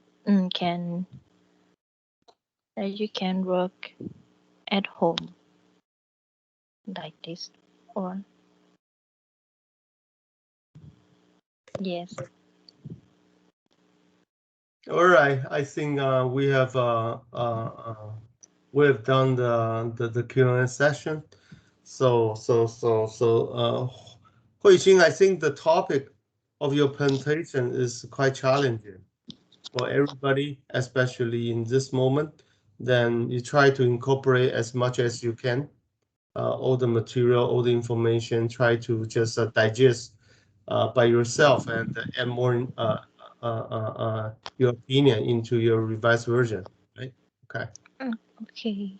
Okay, thank you. Then our last presenter going to be, who going to be the last one?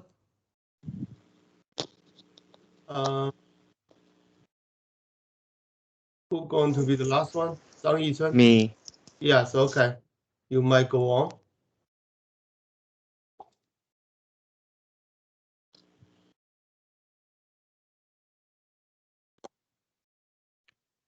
Wait.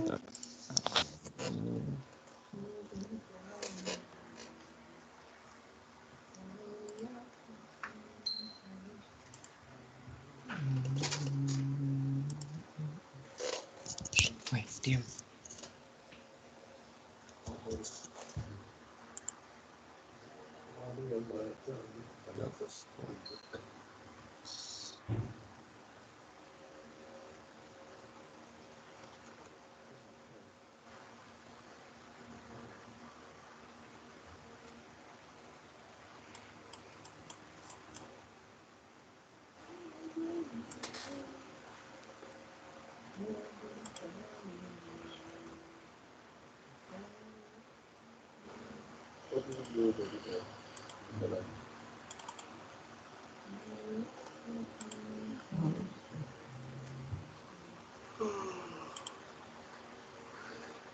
Yeah, what's the problem? Wait. Ethan? I cannot connect. Wait a minute. I have some. You just share your slide.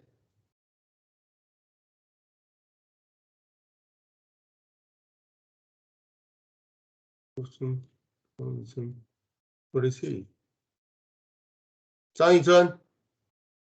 Yes. Wait. I'm sorry. Why? Why don't you share your slide?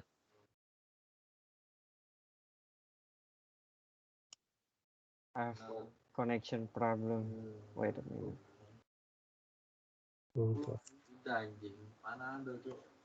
Wait, diam, Cuk. Jangan terlalu kenceng suaranya. Mana kedengeran ini? Udah goblok.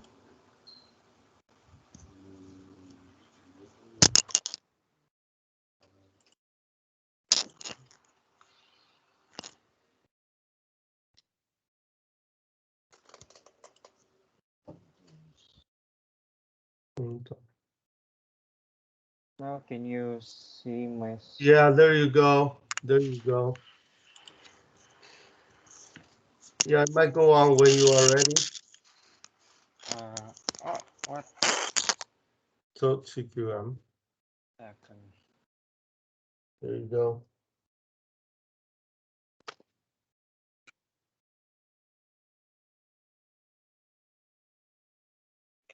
Yes.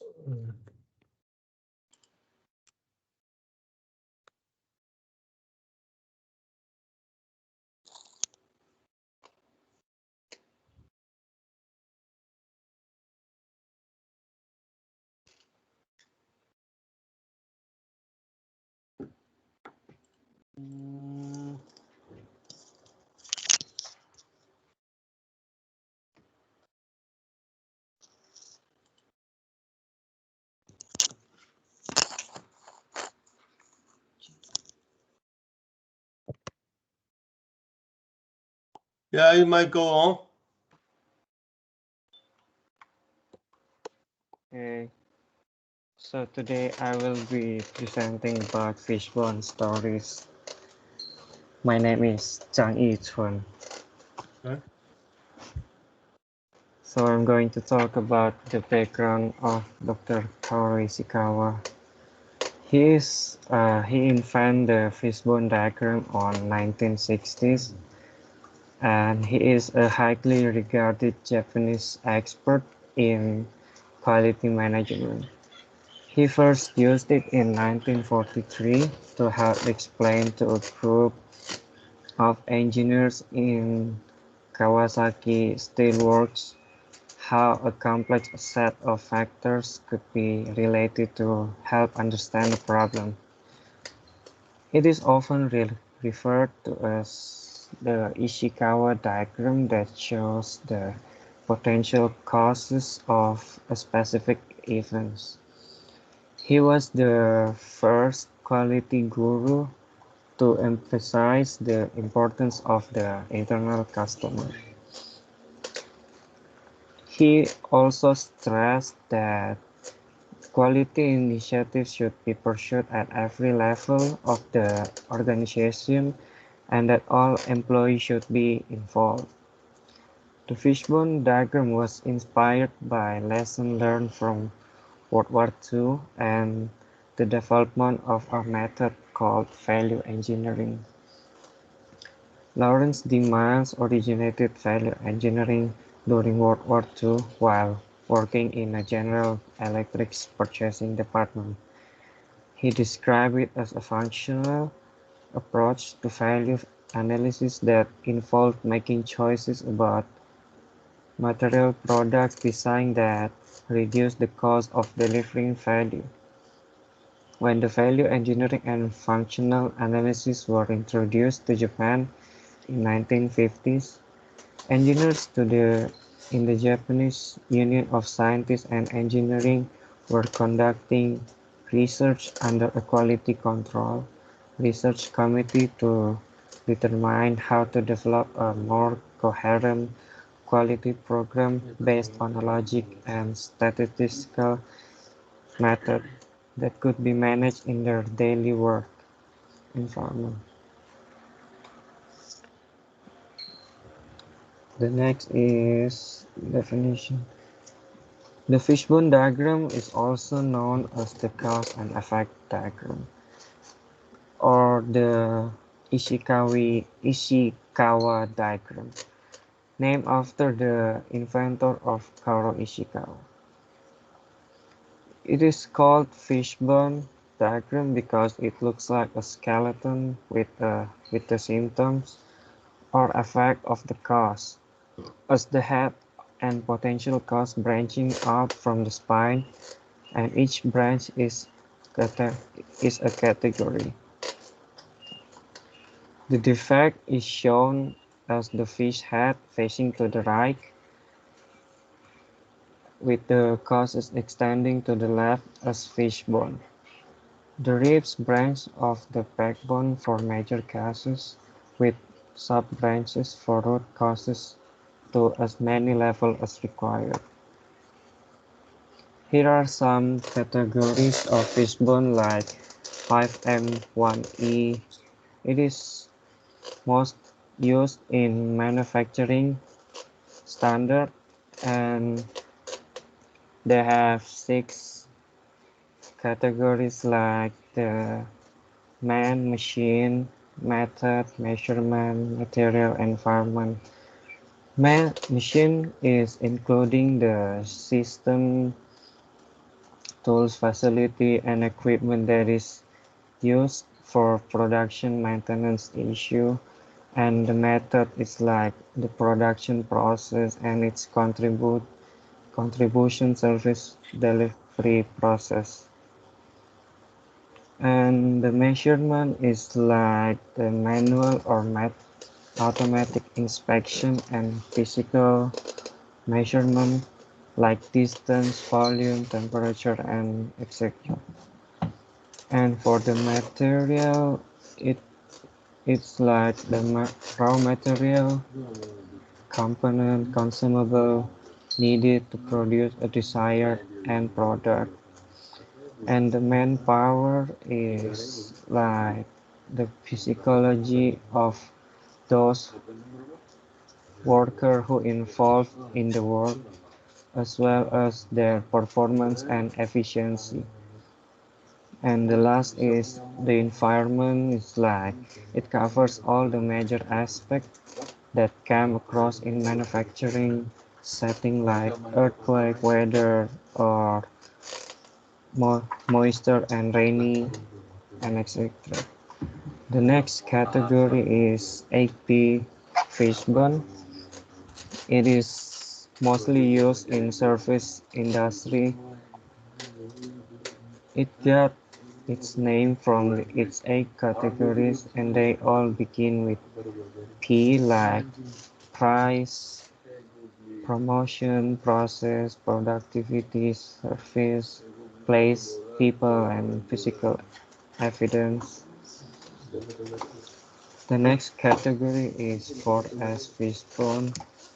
It is often used in service organization and include categories like system surroundings like the environment or the mother nature. In the other version, skills like people and also suppliers. It, call, it could also be helpful in the internal service in a manufacturing plant, which can be especially helpful if your goal is to include the entire facility in using the fishbone diagram as a problem-solving tool. The next one is how to draw fishbone diagram.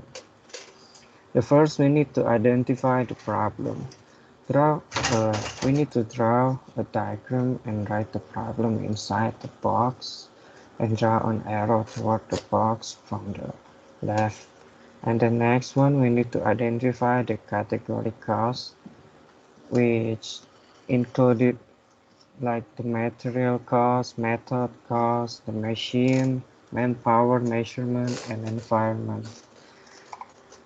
The next is we need to do the brainstorm that possible causes. While brainstorming, we need to ask many questions like why this happened, like we need to always ask like for this problem what could happen and why this problem could happen for the machine or man, measurement, environment, and we could keep asking this question until we reach out the satisfaction result. And the last is we need to analyze the diagram. We need to do further investigation to find the root cause and the solution. Root causes analysis is intended to reveal key relationship among various variables, and the possible cause provide additional insight into process behavior. To find the root cause, we can use the 5 why technique. Like, for example, like why my car won't start. We can use the 5 technique as shown in this table, like why won't it start because the battery flat and blank blank blank until we finally found the root cause of the problem. And the next one, I'm going to talk about the benefits. Fishbone diagram has many benefits like help identify the cause and effect relationship. It also helps develop in-depth joint brainstorming discussion and also help find the ways to improve the process. And last, it also being a visual tool, it is easy to understand and analyze. It's like when you finish the diagram, you could easily find what could possibly cause the problem by looking at the diagram that you just draw. And the next is the limitation for the fishbone diagram. Effort can be wasted on identifying causes that have little effect on a problem. It's like when you think of something that you don't know, and then you finally took a long time to find the problem, and you find it's not have many impact on the problem, and then you just waste your time. And also, fishbone diagram is based on opinion rather than evidence, because when we think of the problem, we just think, oh, this could be the problem, but we can't prove it that it's the real problem.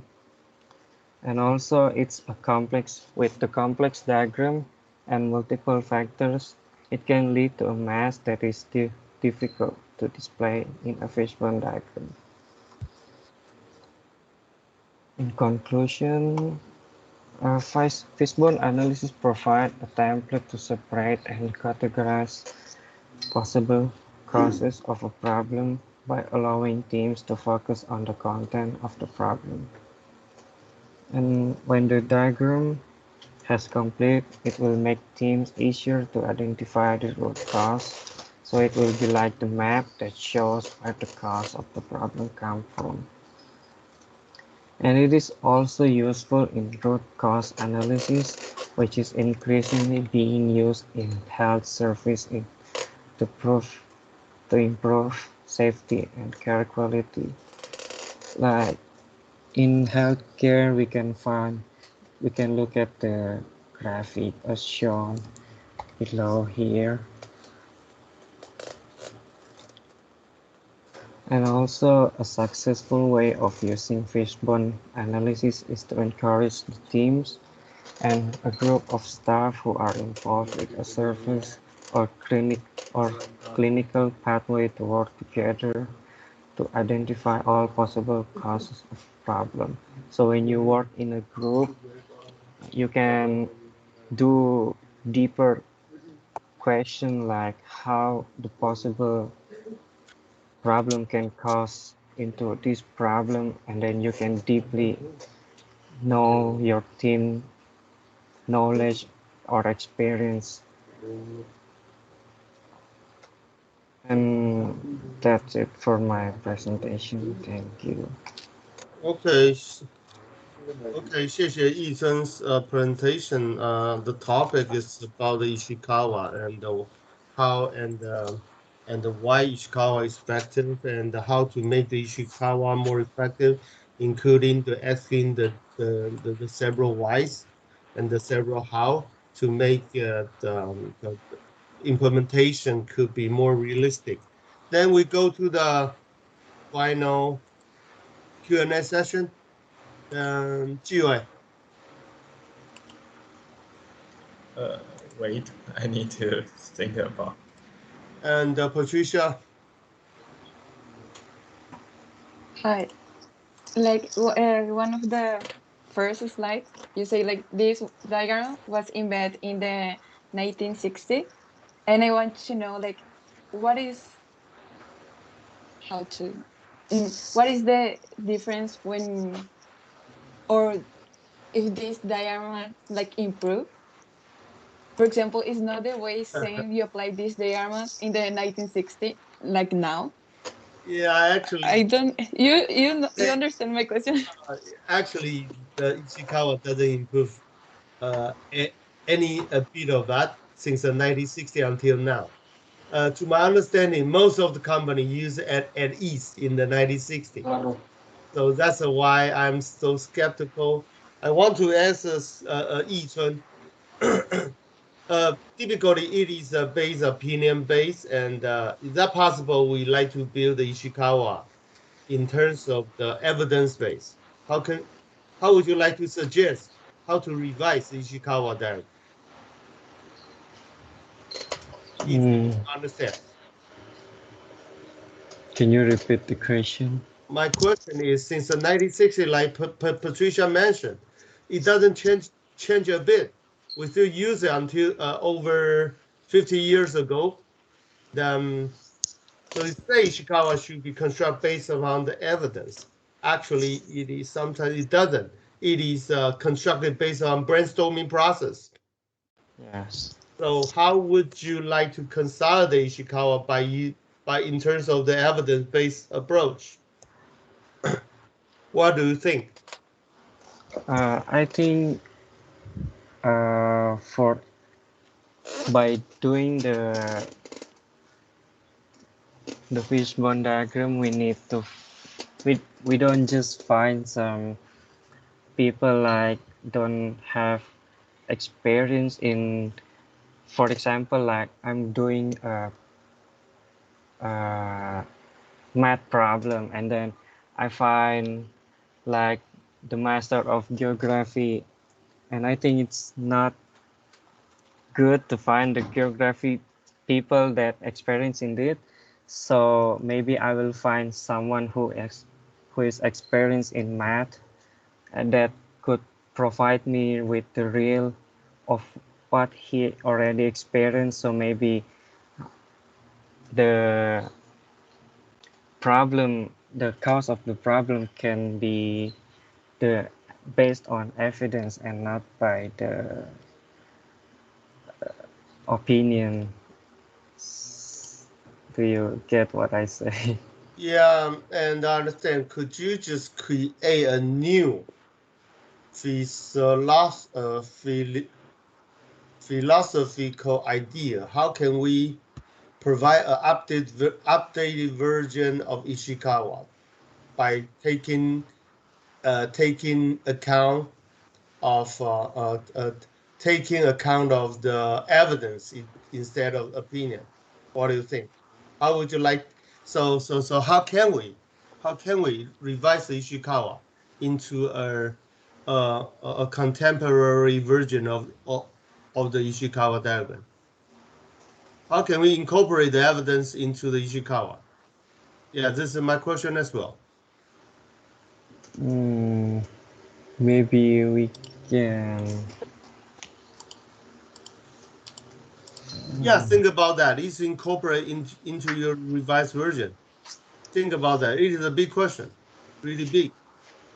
So think about how to incorporate evidence into the Ishikawa instead of only using opinion. Is that okay for you? Yes. All right, thank you. So Yichun, you need to take that into consideration. Thank you, Patricia. And I think we have Jiwei, right? Yes.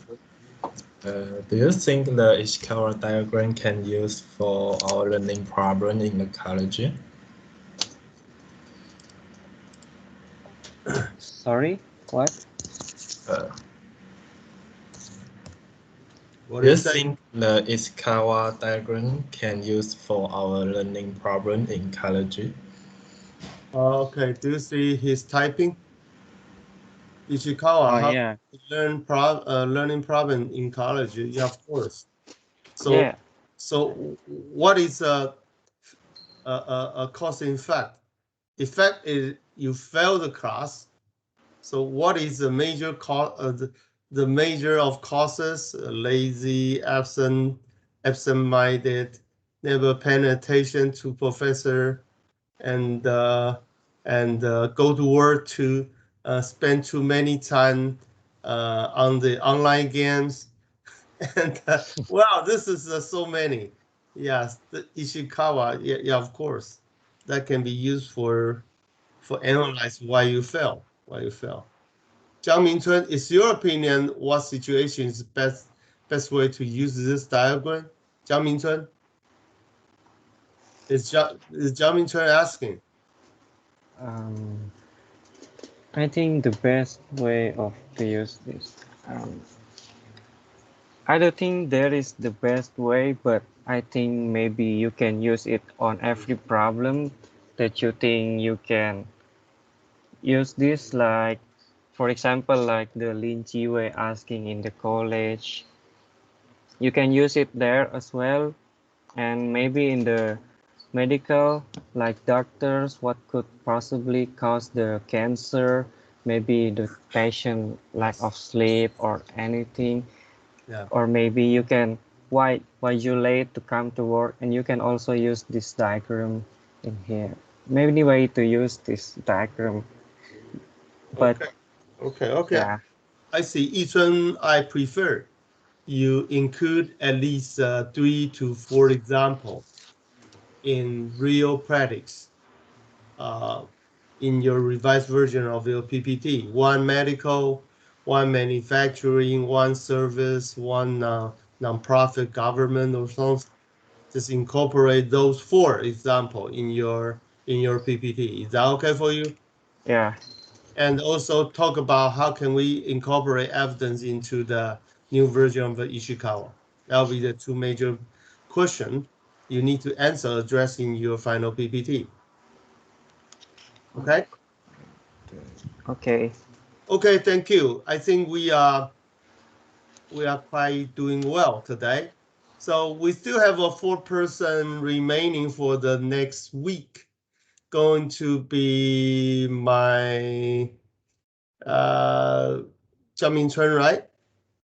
Jiang Mingchun, and my soccer boy, Du Jianuo, right? And Lin Jiwei, and we still have 4. Patricia, Then right? me, teacher. Patricia, that's Yeah. you, that's you. We still have a 4-person remaining for the next week. Be prepared, and I expecting that so much, so eagerly. So, okay. Very well done. I see you next week. And on time and online. Okay, have a nice weekend. Stay home. Stay away from trouble. Thank you, teacher. Okay, see you next week. Thank you, teacher. Bye bye. Thank you. 那个林记得录完以后把那个连接传给我。Okay, see you next week. Bye bye.